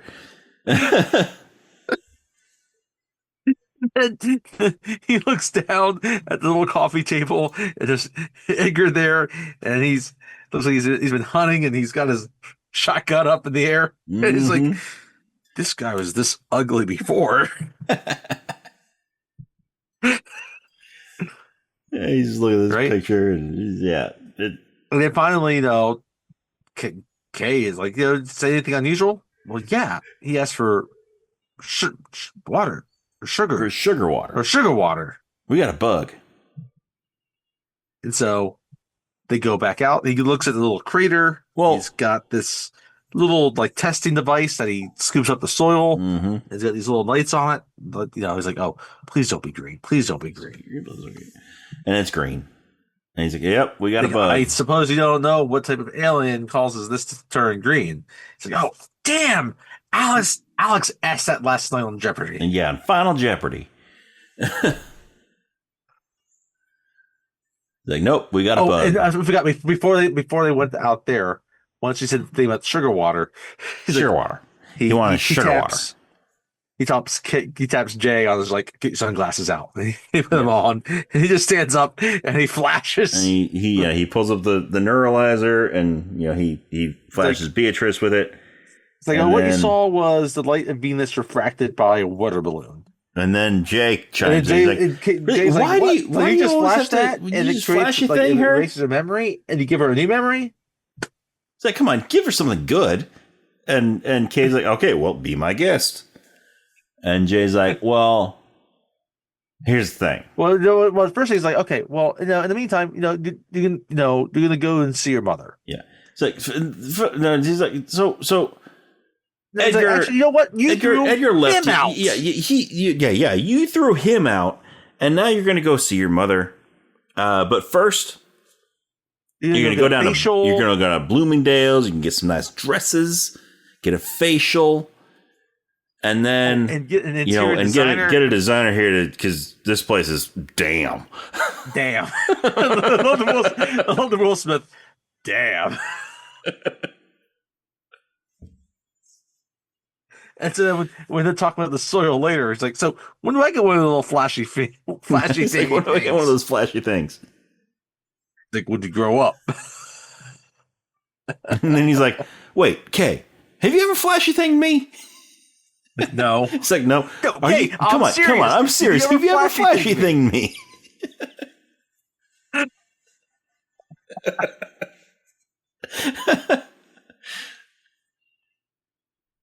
Yeah, so that's when they go out and get the sample, and they determine that they have a bug. And so, and now we cut back to Edgar in his exterminator truck driving towards Manhattan. Yep. Right? And then we get this jeweler that comes out, right? And he's getting in a taxi cab. He's got a cat in his bag. Yep, he's got a cat in the bag. He's carrying it like a little purse cat. Mm-hmm. And he meets up. He goes to this little restaurant. And he sits down.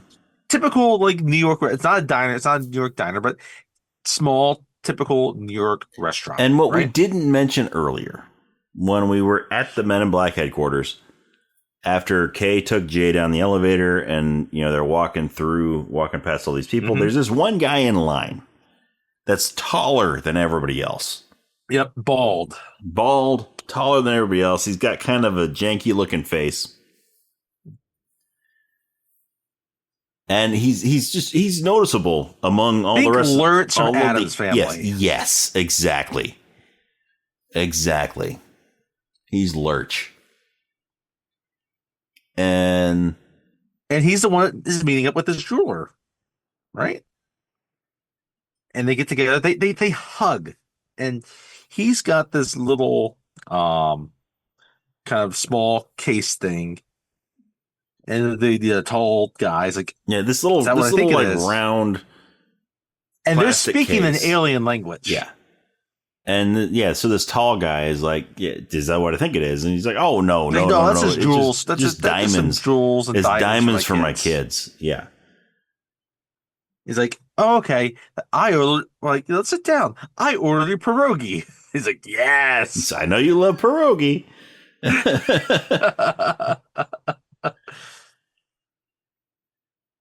Right. And then we cut back towards the kitchen and we see this chef bring out a plate of pierogi. Mm-hmm. Right. And then we see he puts the tray down on the table. And then we see I gave him a break. Well, first we see like he puts his hand down and he puts the tray down on the table, and then we see a couple cockroaches come out of his sleeve. Yeah. Well, first thing we saw him pick it up from the chef. Yeah. Or the cook. He's like, I gave that guy a break, right? And we cut back and we see that guy bent in half. We see him bent in half. Yeah. And he's like crammed in the shelves under the counter. And then we see him place it down, right? And we see these cockroaches just come out of his sleeve. Crawl out. And the older guy with the diamonds. He speaks in English. It's like, you can take the galaxy. No, you can kill me. But you'll never get the galaxy. And then you see Edgar. He's like... And then he's like, well, you're wrong about one thing. Well, you're wrong about one thing. And all of a sudden, like, these massive arms come out with these little pricks and hit both of them. Yeah, right in the neck. Like, pokes right through their necks. Their faces fall flat in their pierogi. They both fall dead in their pierogi. But then that cat gets out of that bag and hisses. Yeah. Think about how the dogs bark at the Terminators. Yes. This cat is hissing like that. And it's got a collar, and it's got this strange looking ball where like normally like an ID tag would be on the collar. I would say what's on the other stuff that's on this collar, but I'm not going to say because it's not something I noticed my first few times I watched this movie. Exactly. Yeah. So the guy tries to stop him, and he just throws the guy out of the way. Right, and he just runs out of this restaurant. So he sees that little container of diamonds on the counter. That's what he picks on the table, and he picks that up and then runs out of the restaurant. That's right. And so we get a scene there where he's left, right? And we'll get a scene later where he is trying to break open this thing, and he realizes it doesn't have the galaxy; it just has the diamonds. It just has diamonds. We can kind of go through that quickly. Yeah, so we learn real quickly that he's there to steal a galaxy. And they determined after this incident here, after they know this, they're looking for a bug. Jay's like, okay, well, they're going to be, we should probably pay attention to the morgue. There's going to be bodies showing up here, and they might give us clues about what's happening. Yeah, because they're so clueless. Yeah,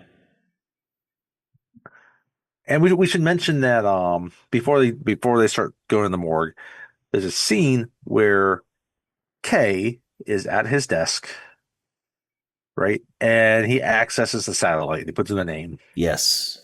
Yes, he puts it in a name. It shows up on this woman that's gardening. Yeah, she's gardening. He's looking at this screen like he knows this woman intimately. Yep. Like it's been this long lost love kind of thing that this is the way that he's looking at this woman on the screen. And Jay sees it. He picks up everybody's like, "Oh, I imagine that she's the one that those flowers were for, and she never got them."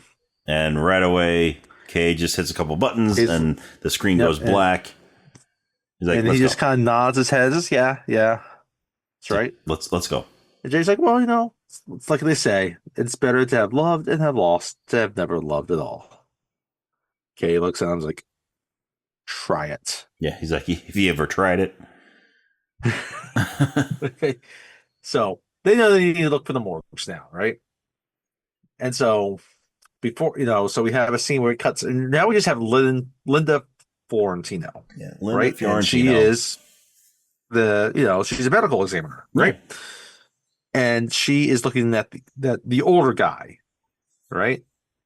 And she Yeah, she plays has Laurel. her hands kind of in his body, right? He's like, "Oh, whoa, yo, dude, what are you?" And then we finally cut to them, like they arrive there at the medical examiner's Uh-huh. office, right? And they introduce themselves as Dr. Black and Yeah. Dr. White. Dr. Black and Dr. White. Tommy Lee Jones is Dr. Black. Will Smith is Dr. White from Division 6. So she pulls out first the tall dude, the tall bald dude, right?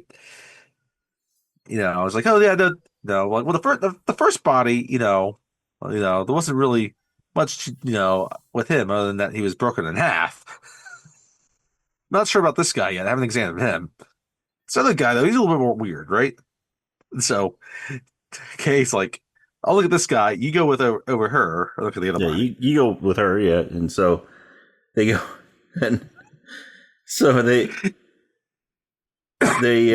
so Laurel, Linda Fiorentino, she walks Jay over to this other body and cuts him open And she starts speaking all this medical terminology. yeah. And It's meanwhile, like, so where do you want to start? yeah, He's like, "Well, I'll just start where you started." I'll start where you started. And so this guy's cut open, and Jay puts some gloves on. He puts his hand And into she has him abdomen. like put his hands down in the abdomen of this guy, and it's like, what do you see? What do you feel? He's like, well, I don't know. He's like Everything feels normal. everything is like spleen, appendix. Oh, it's what do you notice? He's like, oh no, yeah, everything's all normal, everything's good. It's like, and he starts to take his gloves off, and and she's like, "Doctor, they're all missing." It's like, well, yeah, it's obviously the first thing I noticed, but there's no pieces of them. There's so no, wherever they are, they're all intact. Yeah, wherever they are, they're all intact. So yeah, and she looks like, "Hey, have I seen you before?" it's like, no, I just have one of those getting faces. a strange feeling of deja vu. He's like, it's like, yeah, me too. And it's like, okay, you know what I tell you? What I really think? Don't tell that guy because he seems uptight. But I think this is just actually like a vessel for another body. And he's like, nah, no. And then she looks behind the ear. So Jay looks at it. Jay's looking at the guy's face, and it's the older gentleman with the diamonds earlier. Oh, he goes back. It's like he goes back to talk with Kay first. That's right. And it's like, "Hey, you notice this guy?" It's like, "Oh yeah, that's the guy that's all there." And we saw at the station or at the office, right? It was like, what about the other body? Well, she's got a nice body. Mm-hmm. Look, the dead body. Oh yeah, that one. You gotta look. And then she calls him back over. Says, "Hey, Dr. White." And he comes over. And there's this little these little marks. This little mark behind the guy's ear. And she's like, "Yeah, I just noticed this." And so Jay looks at it. He looks closer, and he reaches down and he touches it right behind the ear, and all of a sudden the guy's face opens up. And there's this up. His face comes off.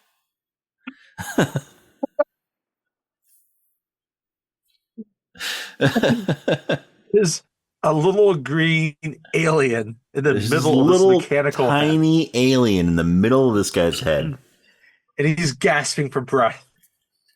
He's like, what's his word? What? To prevent. To prevent. And then, so Jay's like, to prevent, he starts throwing some words out there. He's like, struggle. Gain. Like, no. What is word? And then I think Laurel is the one that says war. War. It's like, yes, war. To prevent war. The galaxy is on Orion's. This is when he's like, what is word? Like, then so Jay's like, Orion's belt. Right. Belt. To prevent war. The galaxy is on Orion's belt. And this little alien thing just then dies. And they're both like, whoa. And then Jay's like, they're both like, agent. They're like, doctor, whatever. They're both like, whoa. Yeah. He's like, oh, agent, doctor, whatever. Doctor, whatever. Oh, no. So you both are like agents in the government, and this is just some body carrying an alien. And then, and all of a sudden, Kay just flashes.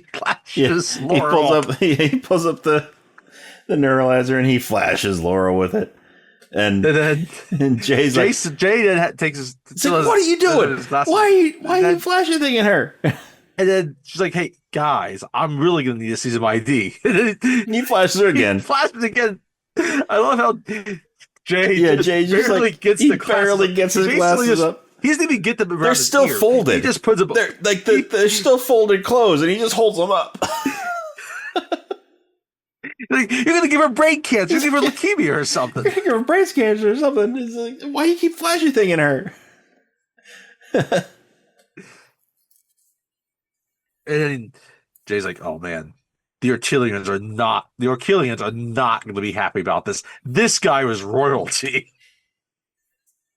It's like, did he say anything before he died? It's like, he said, "No, to prevent war. To prevent war. The galaxy's on Orion's belt. It's like, that doesn't make any sense. So they go back to MIB headquarters, and they're with. I like when they're leaving. Some of the other guys come up because they got to take care of the bodies, right? It's like, oh, and we also have we have a medical examiner that needs a new memory. And Jay looks at us like, and Kay's like, okay, make it a happy memory. So is this so?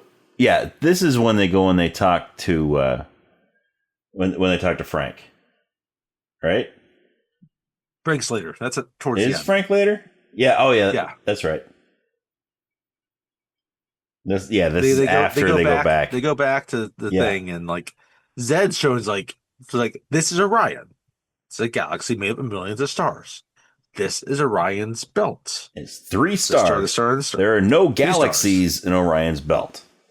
He misheard. Like, I don't care what I heard. And Jay's like, I know what I heard. I know what I heard. He said, clear as day, the galaxy is on Orion's belt. And then we see, it cuts back real quick to Laurel, to Linda Fiorentino, in the morgue. And there's this cat that came in with a body. And it jumps up to her and she's looking at it, and on the collar, on the back of the collar, it says Orion. And she's like, oh, Orion, that's an interesting name. And this is the same cat that, as we stated before, it's got this strange ball-looking thing on the collar that, where you would normally have an ID tag.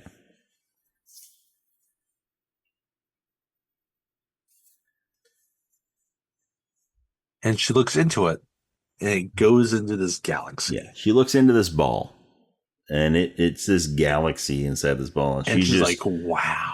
She's just completely just zoned out looking at this thing. Just mesmerized. Mesmerized is a great word for saying it, yes.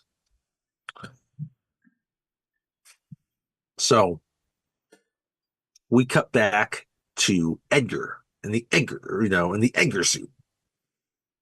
Right? And he is destroyed. He realizes the diamonds aren't here. So he goes to the jeweler's shop. He realized be there. He realized the diamond, the thing that he took was not everything in this shop. He realized the thing that he took was not the galaxy; it was just diamonds, and so he goes in. And but then he sees a picture of the guy with his cat. There with his cat. It's this painting and on the wall. And he sees that same thing hanging around the neck. And it's like, and again, this is great. This is just, you kind of get the jerky head motions of Vincent D'Onofrio. Vincent D'Onofrio was amazing in this role. This is such an underrated villain role. Yeah, Vincent D'Onofrio. People talk about this role, Edgar's suit and all that, but there is so many facets to how he plays this role. Oh, he is just don't get appreciated. So good in this movie. I love this. Might be my favorite performance of his. I would agree. I mean, he's great in Full Metal Jacket. Yeah, he's great in Full Metal Jacket. He's great in Daredevil. In terms of TV, he's great in Daredevil. But this movie shows his acting prowess. So he looks up, he sees that, and he connects that the cat has the galaxy. Mm-hmm. But then when he leaves the jewelry shop, we see that he was parked illegally. Yep, and he's being towed. Right? He's being towed. And now that he's actively being towed, right? He has not been towed. Mm-hmm. He's actively being towed. Right? There's this guy that's got everything his tow truck and he's about to drive off. Truck. And so he walks up to the guy and he's like, "Hey, I was just parked here for a minute." And the guy, he just keeps on hooking up his truck. And so Edgar goes over to his exterminator truck and he pulls out a shotgun and he points it at the guy. And the guy reaches into his coveralls and he pulls out a .357 Magnum. He's like, "Please."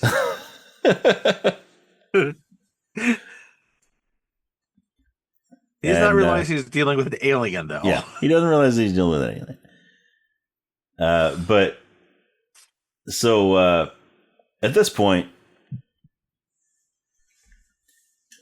J and K, they realize what's going on. They actually arrived just after this. Yeah, they arrived just in time here, right? Because they walk in and it's been the shop has been destroyed. Yeah, the shop's been destroyed, and they look out and this exterminator truck is being lifted up onto the back of this tow truck.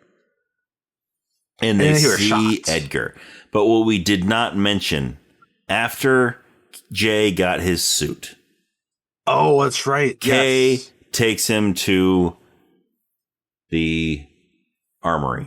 The armory. And he talks about all these different weapons. And Jay talks about the weapon. Sorry, Kay talks about the weapon he's receiving. Yeah, he's like, this is massive gun. This deatomizer and Jay's like, "Oh yeah, that's what I'm talking about." And then he's like, "No." And he holds up this tiny little thing. He's like, "Noisy cricket." Noisy cricket. He's like, "I feel like I'm going to break this damn thing." Yeah. Yeah. So so that was earlier, but yeah, they're at this. They see the bug. They see Edgar. They see the bug, and they hear a shot, right? And they see the jerky, Vincent D'Onofrio in the Edgar suit moving towards the front of this tow truck, right? It's the bug. Yeah, right? so And Jay he jumps pulls out of this cricket. the door. Like, yep. And he Pulls out this tiny little noisy cricket. he shoots it at the tow truck. And the recoil on this thing is crazy. It blows Jay back. He flies back into the windshield of a car. Yep. And then, like, yeah, and he's stumbling as he's getting up, and like, he's got enough within him after he's got himself out of this windshield to shoot it one more time. But this time, blows him back again. But this time, he sort of braces himself a little bit. But he braces himself a little bit. But he's also able to hit where the exterminator truck that has the ship in it is attached to the tow truck, and so and it knocks it down off the tow truck. Right. And Jay comes up to him and is like, hey, no, like, we can't discharge our firearms in public like this. Yeah, Kay comes, yeah. And it's like, Jay, yeah. And Jay's like, he's getting away. And Kay's like, it's okay. It's okay. We've got his ship. He's not going anywhere. And the camera pans over and it shows the tow truck. It shows the exterminator truck day with a giant. Yeah. So it shows the exterminator truck with a giant hole in the middle of it. Right, because like it's a space saucer that can't fit into this. It's a giant hole because that's where Jay's first shot went. Okay, yeah. It blew a big hole in the side of the truck. And there's this big flying saucer that can't fit in the back of it. It's like, he's not going anywhere. We'll keep checking the morgues and making sure everything's okay. Right. And I have a few people I can talk with. Right. And then, of course, all the containment people come. Yep. They pull up their trucks out of office buildings, parks, apartments. And then we hear looking at these people on a PA system on this loudspeaker, and they're like, can I have everyone's attention, please? Come on over here. Look right here into this red light. It's like, yep, that's right. Then he's this big flash. I love how they really get everyone to come. Yep. Everybody just goes and looks right where they want to look. Obliges. Yep. So now they go and they pull up to this little newspaper booth. Yep. Because they need to know where this bug is going. And there's one typical newspaper booth in New York. There is one person in all of New York that has to know where he is. Because this guy knows everything. He hears everything. Frank. And you look up, you see this guy? He's got this pale face, long hair, long white hair. He looks like a zombie. He's dressed in black. He looks like a zombie. And this guy has a pet, a pug. Yes, a little pug sitting up in his little newspaper booth with him. Again, it's a classic newspaper booth in Manhattan. And they get out of the car, and Jay is like, "Oh, this guy doesn't even try This guy's got to be an alien. That is the worst disguise I have ever seen." And Kay walks right up to the pug. And the pug is like, "If you don't like it, you can bite my furry ass." The pug just starts talking. And he starts doing exposition dump for us. So the pug's voiced by Tim Blaney. Frank the pug. And so he starts doing this exposition dump. Exactly. Or he's talking about why they want the galaxy, right? It's like, oh well, no, and then the bugs they'll go to war over this, and they'll tell their trailers will all make sure the bugs don't have it. So they'll destroy anything that has it to make sure the bugs don't get it. And here's the thing: so what we learned earlier, which we didn't mention, when they were back looking for Orion's belt and all that, they got a message. Came up. Yes, there was an Arquillian battlecruiser that came up and sent a message to the MIB. And they had a galactic standard week to deliver the galaxy. Otherwise, the Earth would be destroyed. Wait, no, that's not yet. That's not yet. Not it. They just know that Yeah. it's there. They had not given that standard week. Yes, yet. an Arcadian battlecruiser has shown up in like outside of the atmosphere. Yeah, and that's all we know so far. Never mind. Forget what I just said. That's coming up soon. But yeah, and they're like, they'll do whatever, but they're going to do whatever they can to make sure the galaxy does not get into Artilian hands. Yeah, and they're like, it's like, and it tells them like, the galaxy's here on Earth. Like, the galaxy is made up of millions of stars. How can a galaxy be here on Earth? And it brings like, wouldn't you humans going to get it? Like, size doesn't matter. And then they get to thinking. And then all of a sudden, he sees. I don't see. When I say he, this is Jay sees a cat on a little fire escape. Mm-hmm. And then he remembers there was a cat that came in with this body. So they go back to the morgue.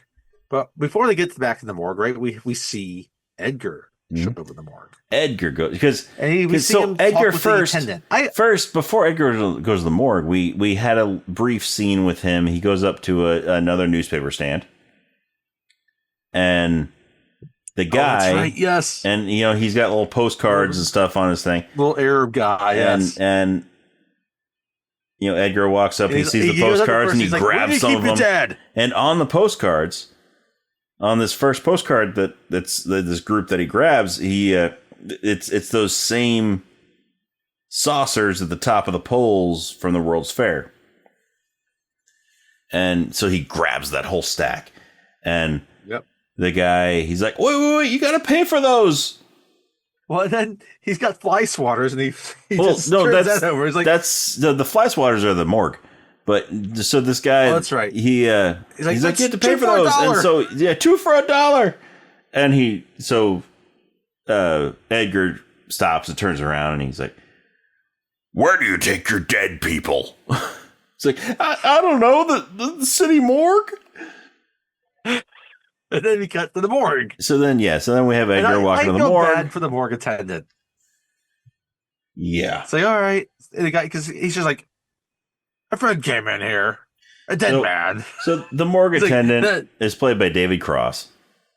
I love it. He's like, he's like, yes, like a dead man came in here. It's like, David Cross, like, that means what to me? It's like, that means what to me? And there's flies flying around all over the place, and he has this fly swatter, and he's just swatting them.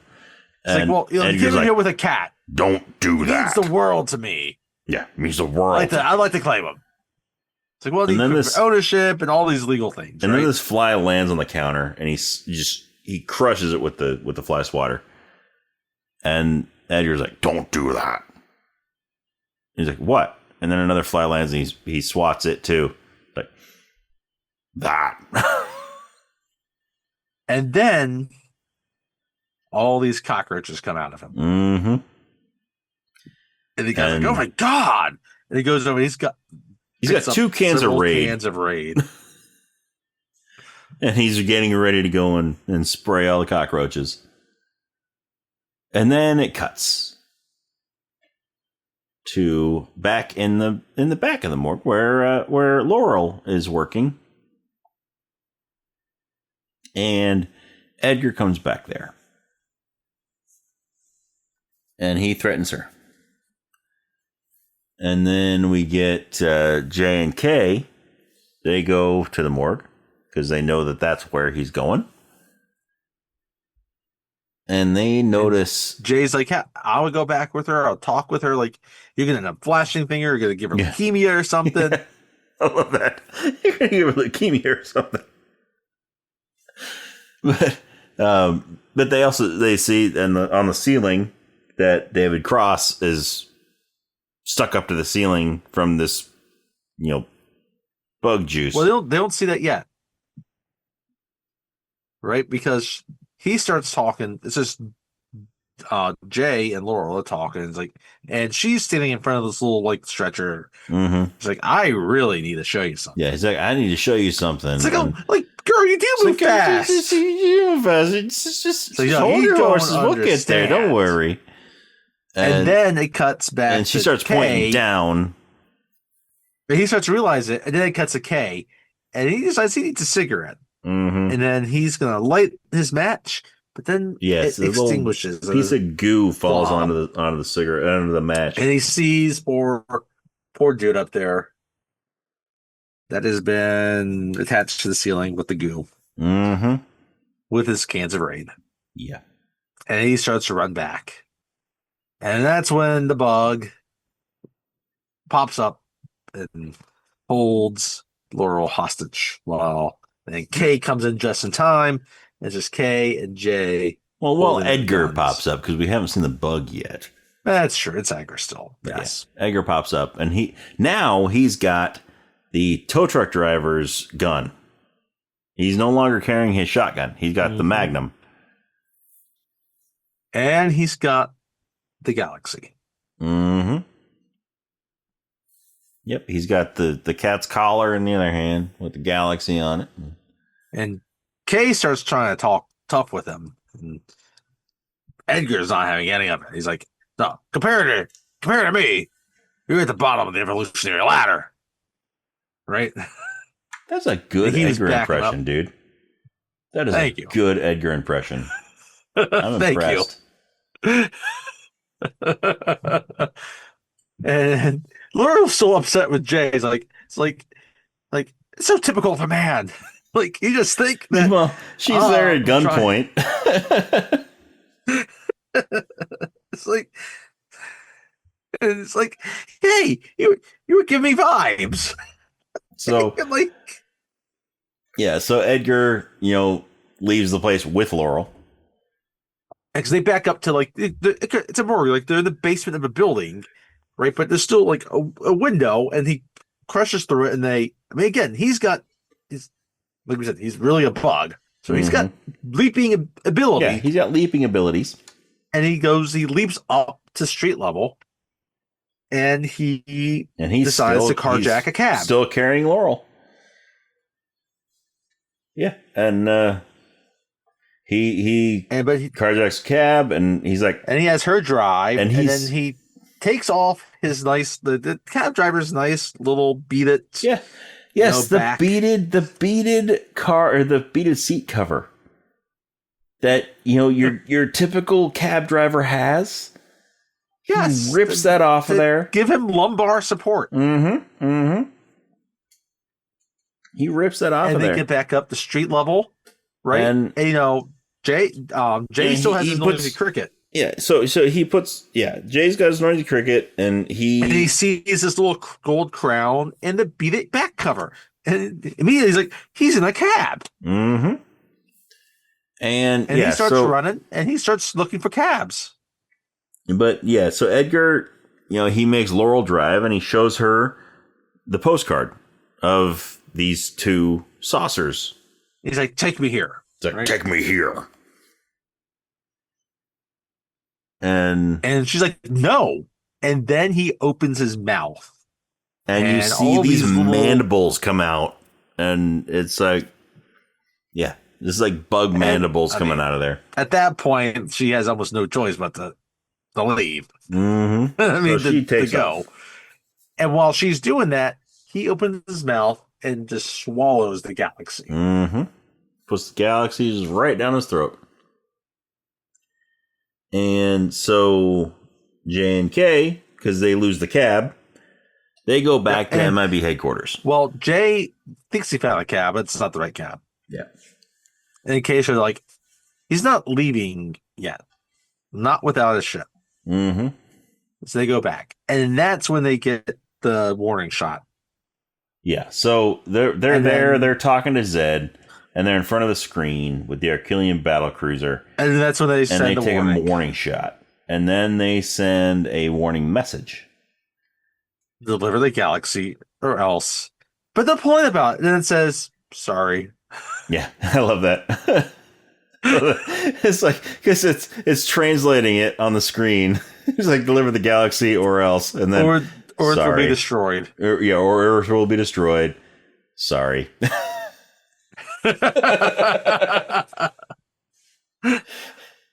And then So they got 1 hour. They're like, so then they're like, well, how much time do we have? And Zed is like, we have one galactic standard week. And Jay's like, well, how long is that? And Kay's like, 1 hour. So it's not our fault. It's like, yeah, it sucks, doesn't it?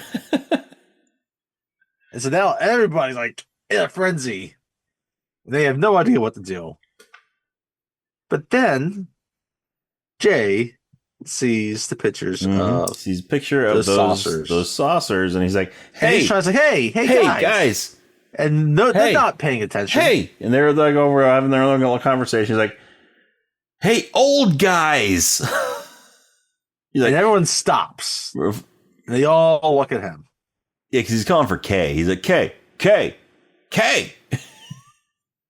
Hey, old guys. And they stop and they look. Like, do those still work? And right. Then they all just look at the picture. It's Laurel and Edgar, and like, they're there. He's like, it's like, I'm a princess. This might start a war. And he's like, that's good. I've got several thousand children. They need to be fed. But so it fades. So it shows the picture of the saucers. That's right. It shows that, and it fades into the actual right. saucers, and then that's when it pans down to Edgar. That's right. And that's Laurel. when that exchange just happened. I just said that's right. That's how it happens. Yes. So, and we cut back. Then we cut back to them, and J and K are getting into the car. Vic. Getting the Crown Vic, and they're driving, and they're coming up to a tunnel.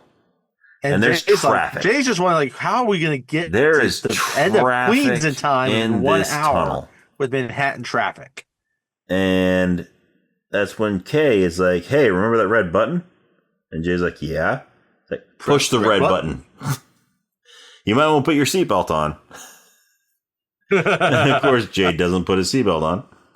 And so he hits the button, and these giant rocket boosters pop out of the back of this car. Yep. And they just go flying down. It's very Batmobile-esque. Down this tunnel. It's very Batmobile-esque. But they go flying down this tunnel, and in order to avoid the traffic that's in the tunnel, they actually turn up. They turn over, and it's this like oval-shaped tunnel. Yeah. And so they're able to just ride the wall up to the ceiling, and they're driving upside down on the ceiling of this tunnel. And that's when, Jay, since he didn't put his seatbelt on, he falls to the ceiling of the car, and he's trying to situate himself. Yeah. Meanwhile, Jay's just enjoying his music. I said Jay. Kay's just enjoying his music. Kay is just enjoying his old style country. And he's just loving the drive, and they flip back over. They come up to one of those. They come up to one of those lights that took Dennis Hopper's head off, and Kay kind of swerves to avoid Dennis Hopper's head's not in this tunnel because that happened in Los Angeles. This is New York.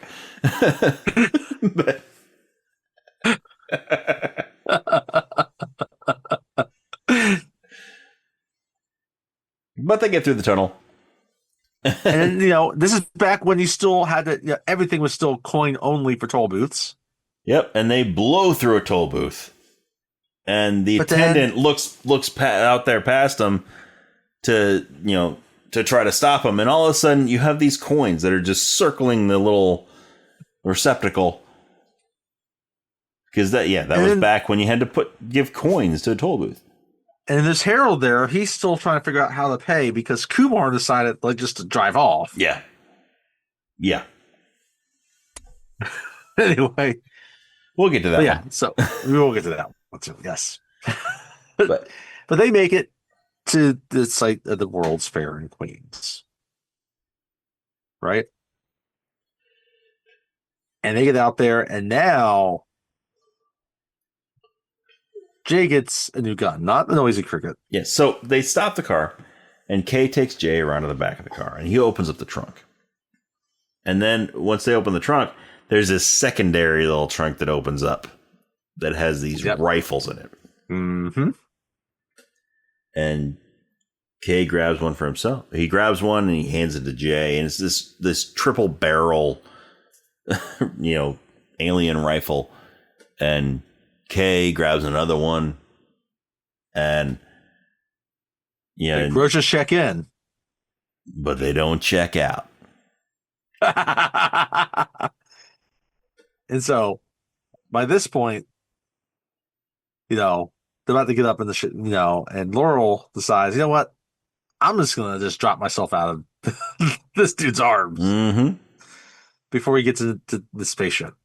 And so she starts like hitting him and all this stuff, and he drops her. And he just gets sick of it and drops her, and she lands in a tree. And she's like, you know what? And he's like, all right, whatever. And he gets into the ship, right? And we don't see him in the ship, but we see him start to take off in this ship. We don't see him get into the ship, but we do see. And remember, J and K both have their giant guns, and they point them up to that ship, and they each fire, and both shots hit this ship, and it comes crashing down. And as it gets hit, though, like we get the scene though where it's like it's flying over Shea Stadium, and this fly ball gets hit, and the guys out there in the outfield. It's Bernard Gilkey. He was a player for the Mets at the time. And he looks up, and he's up trying to catch it, but he misses the ball because he's just watching. He's seeing this spaceship going over the stadium. He's the only person in the stadium apparently that sees the spaceship. The only person in the stadium because everybody else is watching this ball. And then the ball just hits thousands of people in the stadium are all watching this ball. Yeah, and the ball just hits him in the head. And then the ship, though, because it's been hit, it circles back around and it crashes right in front of K and J.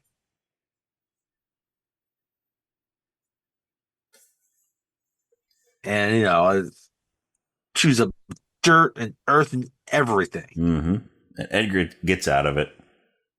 Yeah, but he's stumbling around. Oh, he just got crashed. He just crashed. And right? He's lucky to be alive. And Jay says, "Freeze! Put your hands behind your head." And Edgar walks up to him. He's like, all right, I'll put my head. I'll put my hands behind my head like this. And he puts his hands behind his head. Then he grabs the back of his head. He digs his fingers into the back of his head. And he's basically tears off peels off that Edgar suit. And it's this giant cockroach. Yeah. Like, you can see why he was having so much trouble walking around and everything. Because this cockroach is gigantic. He's had an uncomfortable week. Walking around like he's Vincent D'Onofrio. Yeah.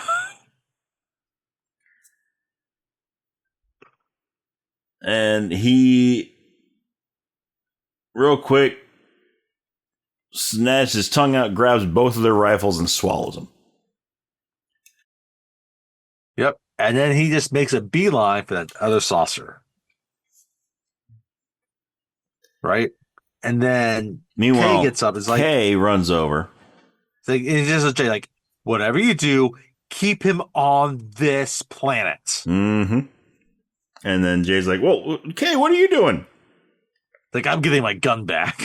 I'm getting my gun back. And he goes over there. He starts taunting this cockroach.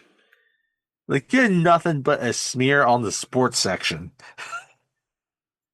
And he walks right up in front of him, and he just looks in the eyes like, "Eat me! Eat me!" And then Tommy Jones is taunt. They have Tommy Lee Jones taunt a cockroach, telling him to eat me. Giant cockroach. And then this cockroach just chows down on Tommy Lee Jones. He just swallows him whole. But then we get an inside view of the belly of this cockroach. View of this cockroach, and it's this. And you kind of see Tommy Lee Jones swimming through the belly of the cockroach. So he didn't chomp down on him; he just swallowed him whole. And so then we see Laurel. She's still in that tree. Mm-hmm. She's looking like she's disgusted by what she just saw, and then the tree branch collapses and she falls down. It breaks and she falls, and Jay helps her up, and then Jay's like, I gotta keep him on here. Like, the bug starts going toward that second, and he finds because there's some wreckage that. There's a tree that was near there that caught fire from the other one. So he picks up and he starts just waving it at the bug.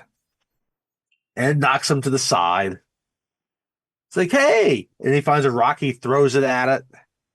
And knocks him over again. Knocks him to this dumpster. Yeah.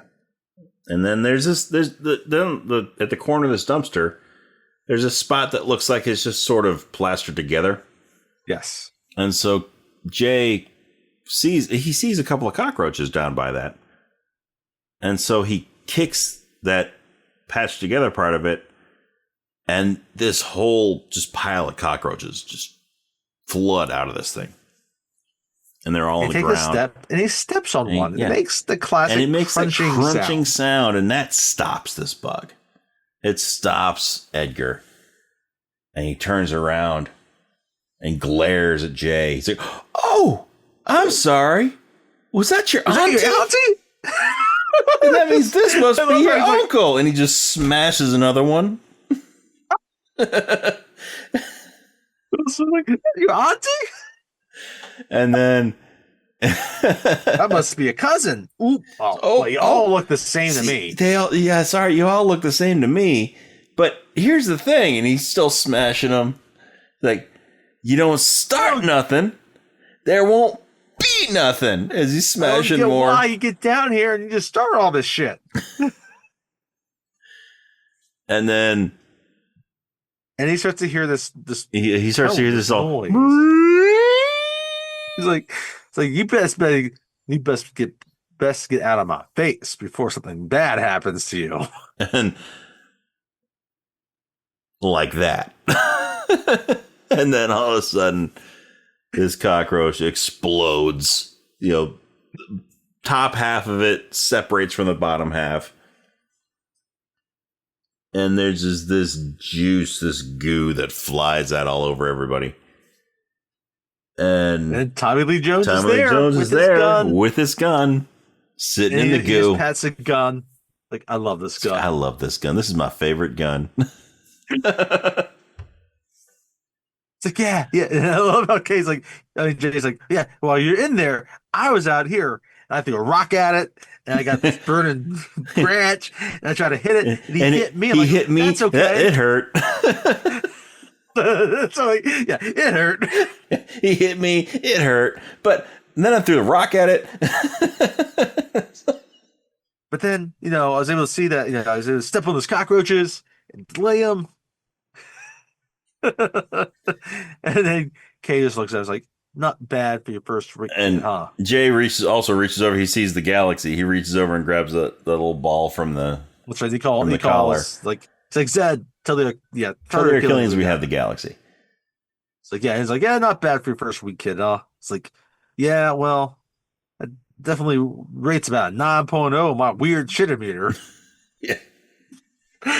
And then the top half of this cockroach rears up, and it's about to eat them both again, and then it explodes, and we see behind it Laurel is standing there with Jay's rifle. And she's like, "That's an interesting job you boys have." Right? And we cut back, and they're back. The three of them now are back to the outside the tunnel, or and Laurel's kind of standing there, like just oblivious of what's going on by the car. And Jay and Kay are walking back into the building, and Jay's like, "Did you really have to flashy thing her?"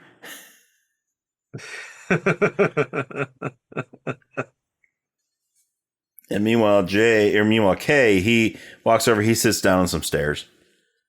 Yep. And he looks up the sky. He looks up at the sky. He's like, they're beautiful, aren't they?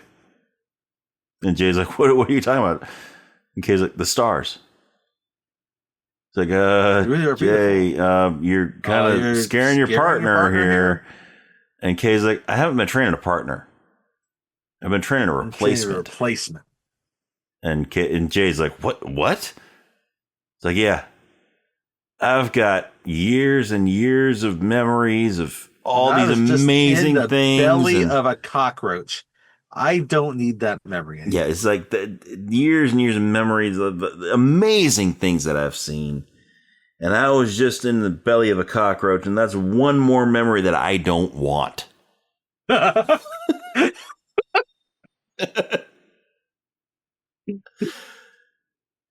Jay's like, I can't do this alone. I need you. Like, no, you don't. And he holds out the neuralizer. He turns the dials on it. He's like, and he points to it. He's like, there's three little dials. He's like, days, months, That's years. Like days, months, and years. That's what it is. Yes. Always face it away from you. And he hands it to him. And then he's like, see you around, kid. See you around, kid. And Jay's like, he puts his sunglasses on. He's like, no, you won't. And he turns it toward Kay and he hits the button. And flashy things, Kay. And then it cuts to a tabloid cover. Newsstand. It's daytime again. And we see that same woman that Kay was looking at on the computer earlier. But this time, Kay is sitting there with her, with his arm around her. The newspaper headlines. We see one about this baseball. It's like, alien spaceship made me miss fly ball. Yes, miss fly ball. And then we see that woman. And then we see that woman with Kay with his arm around her. And it's like, man wakes up after a 36-year coma to reunite with the love of his life. And Jay smiles. And then we notice that Jay's wearing a slightly different suit than he was wearing before. Yep. And different sunglasses. An upgraded suit. And different, and smaller, different sunglasses. And he turns from the newsstand and he walks over, and Laurel is standing outside of the car. This time she is Agent L. And she says, like, oh, Zed called. She says, some guy needs these tickets. He wants the Knicks game. Yeah, the Bulls Knicks game, and Jay's like, all right, we'll just call with Rodman. Yeah, okay, I'll call Dennis Rodman. He's from that planet. And she's like, Rodman? Really? He's like, yeah. It's like, that's not a very good disguise. Now, keep in mind, Dennis Rodman was huge in the 90s.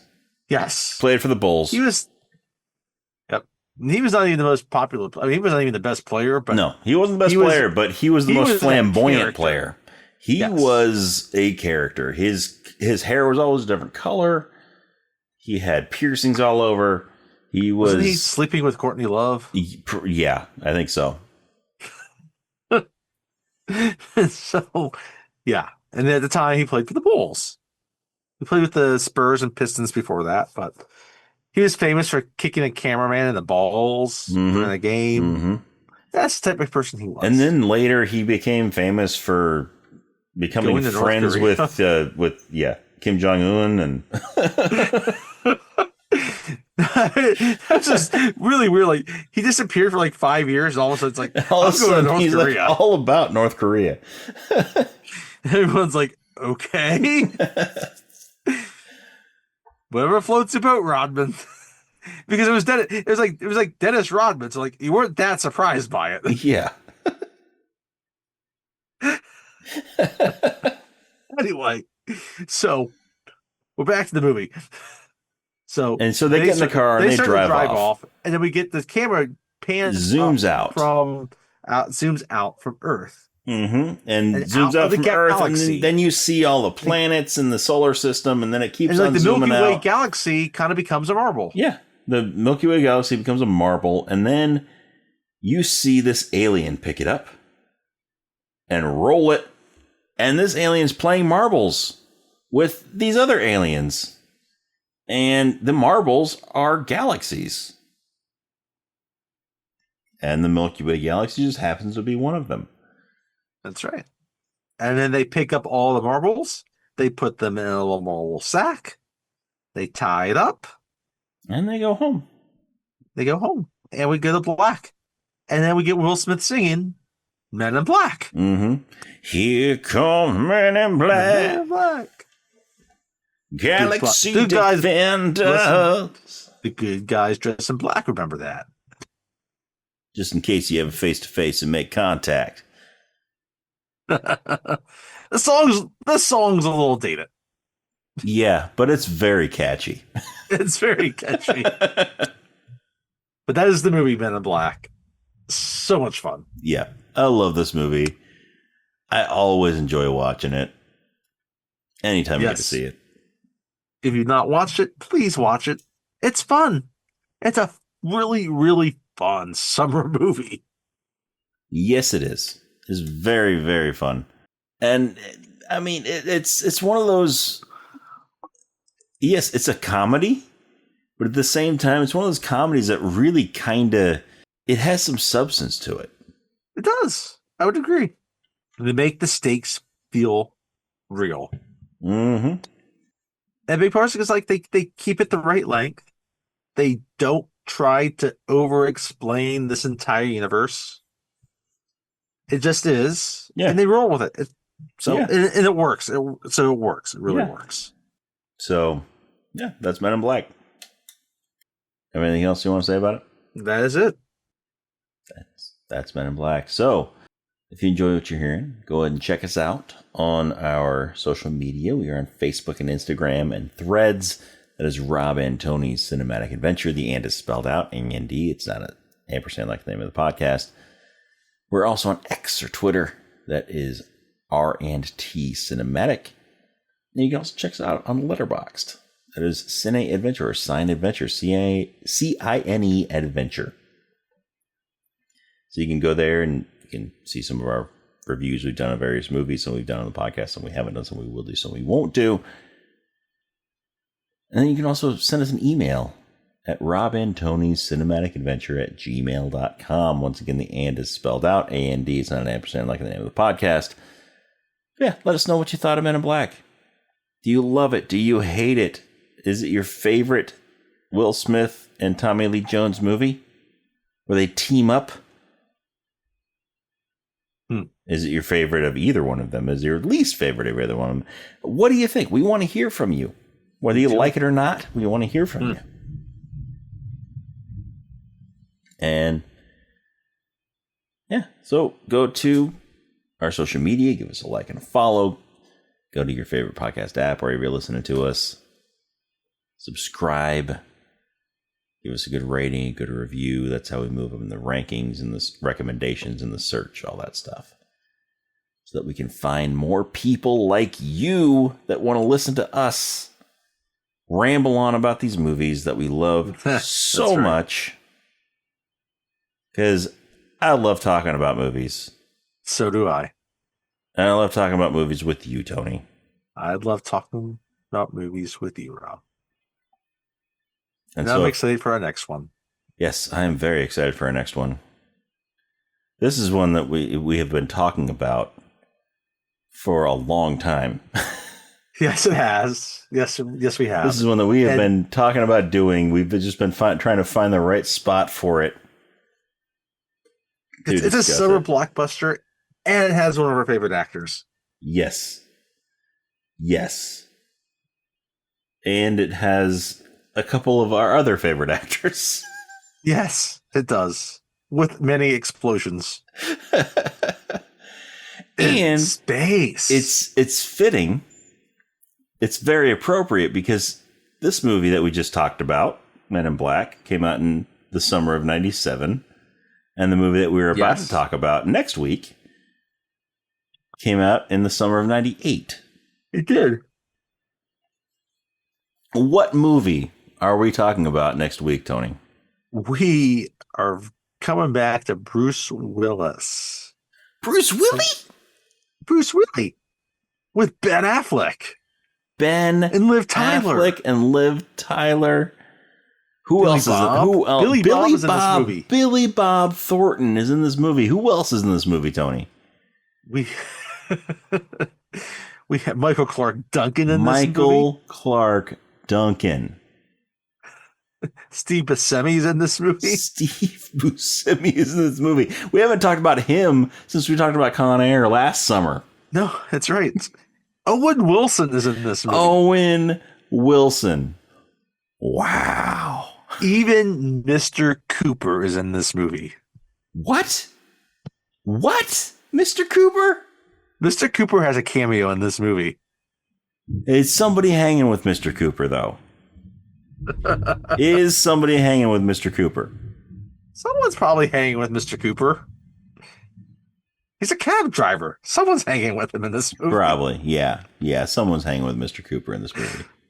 That's Peter Mark Stormare Curry, is in by this the movie. way. This movie has a wonderful cast. So, Peter Stormare has been in so many movies we talked about, and he's never been a major character in them. No. Probably the most major character he's been in any movie that we talked about was Big Lebowski. Yes. And even then, he was still sort of a side character. Which, he's a nihilist. Why would he care? Exactly. He's not a nihilist in this movie, though. No, he's not. He's Peter Stormare in this movie. That movie is the Michael Bay classic, Armageddon. We are going to talk about Armageddon next week. I've been waiting for this movie. Yeah. I have been waiting to talk about this movie. Perfectly tailored for us. We might spend 5 hours talking about this movie. Yes. It's very possible. And yeah, because it is Michael Bay, all his Michael Bay glory with Bruce Willis and Ben Affleck and Liv Tyler and everybody we just mentioned. And this is the first year so far, the first summer blockbuster series so far that our 4th of July movie has not been a Roland Emmerich movie. And if it's not going to be Roland Emmerich, it should probably be Michael Bay. Yeah. So, we are going to be, since the 4th of July is on a Saturday this year, right between, right in the middle between two Wednesdays. Exactly. We're not just going to be doing one 4th of July movie this year. We are doubling up. You get 2 4th of July movies this year. Yes, and we will reveal what the second 4th of July movie is at the end of our Armageddon episode. Please listen next week to find out. So, yes, listen to Armageddon to find out what our next 4th of July movie is. But the first half of our 4th of July celebration is the Michael Bay classic Armageddon. I cannot wait to talk about this movie with you, Tony. I cannot wait to talk about this one. It is going to be awesome. It's going to be awesome. But anyway, join us next time for Armageddon.